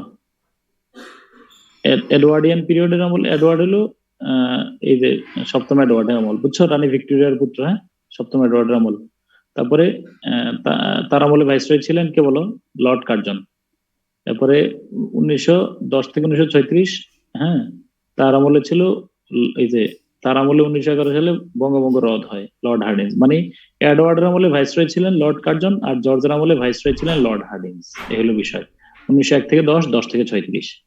আর একটা কথা, এই একটা গল্প শুনে রাখো, তাহলে গল্পটা পুরো আমি শেষ করে দেবো। ভারতবর্ষ সহ ব্রিটিশ সাম্রাজ্যের শাসক রানী ভিক্টোরিয়া 1901 সালে মৃত্যুবরণ করার পর তার পুত্র 7ম এডওয়ার্ড সিংহাসনে ক্ষমতায়ন করেন। এজন্য মডার্ন পিরিয়ডের প্রথম অংশের নাম এডওয়ার্ডিয়ান পিরিয়ড। ক্লিয়ার কিনা বলো? ক্লাস করতেছিল একজন একটু রিপ্লাই করো। জি স্যার। 1910-এ এডওয়ার্ডের মৃত্যুর পর তার পুত্র 5ম জর্জ ক্ষমতায় আসেন 1936 সালে। তাহলে 5ম জর্জের আমলে যত আকাম কুকাম হয়েছে, জালিয়ানওয়ালাবাগ হত্যাকাণ্ড, রবীন্দ্রনাথের নাইট উপাধি ত্যাগ, এগুলা সব, বুঝছো কিনা, ভারত বঙ্গভঙ্গ রদ, সব 5ম জর্জের আমলে। তাহলে মনে রাখবো 1910 থেকে 1936 সাল পর্যন্ত ভারতবর্ষের আমি তুমি যেই জায়গায় বাস করি সব জায়গায় পুরা বাংলাদেশ, ভারত, পাকিস্তানের রাজা ছিলেন 5ম জর্জ। 1936 সালে, এবার দেখো, 1936 সালে 20 জানুয়ারি 5ম জর্জের মৃত্যুর পর তার পুত্র 8ম এডওয়ার্ড নাম ধারণ করে ব্রিটিশ সিংহাসনে ক্ষমতা আসন করেন, বুঝছো কিনা। তার দাদা ছিল 7ম এডওয়ার্ড, তিনি নাম ধারণ করেছেন কি বলো? 8ম এডওয়ার্ড নাম ধারণ করে ক্ষমতা আসেন। কিন্তু তিনি ফ্রান্সের ওয়াইলিস নামের এক ডিভোর্সি মহিলার সাথে গভীর সম্পর্কে জড়িয়ে থাকায় তীব্র বিতর্কে ঝড় ওঠে। শেষ পর্যন্ত মাত্র 326 দিনের মাথায় ব্রিটিশ সিংহাসন ত্যাগ করে সারা পৃথিবীর প্রেমের ইতিহাসে অনন্য নজির স্থাপন করে ফ্রান্সে গিয়ে ওয়াইলিস সিমসনকে বিয়ে করে প্যারিসে বসবাস শুরু করেন। ঐতিহাসিক এই প্রেম কাহিনী নিয়ে 2005 সালে এডওয়ার্ডের মৃত্যুর আগ পর্যন্ত 2005 সালে ইংল্যান্ডে ওয়াইলিস এন্ড এডওয়ার্ড নামে একটি রোমান্টিক চলচ্চিত্র নেওয়া হয়। পরে 1972 সালে এডওয়ার্ডের মৃত্যুর আগ পর্যন্ত তারা সুখী দম্পতি ছিলেন, বুঝছো বিষয়টা। যাই হোক, 8ম এডওয়ার্ড ক্ষমতায় ছেড়ে দিলে তার ভাই 6ষ্ঠ জর্জ ক্ষমতায় আরোহণ করেন। 6ষ্ঠ জর্জের শাসন আমলে ভারতবর্ষের শাসন স্বাধীনতা লাভ করে এবং 6ষ্ঠ জর্জের কন্যা রানী দ্বিতীয় এলিজাবেথ বর্তমান যুক্তরাষ্ট্রের রাষ্ট্রপ্রধান। আসলে বর্তমানে না, বর্তমানে উনি মারা গেছে না, দ্বিতীয় এলিজাবেথ মারা গেছে কিনা? জি স্যার। বলো ক্ষমতায় আসছে কে? Charles the third. Charles the third. এর আগে কিন্তু চার্লস দ্য সেকেন্ড ছিল, মনে আছে কিনা? ওই যে চার্লস দ্য সেকেন্ড ক্ষমতায় আসছিল রেস্টোরেশন পিরিয়ডে,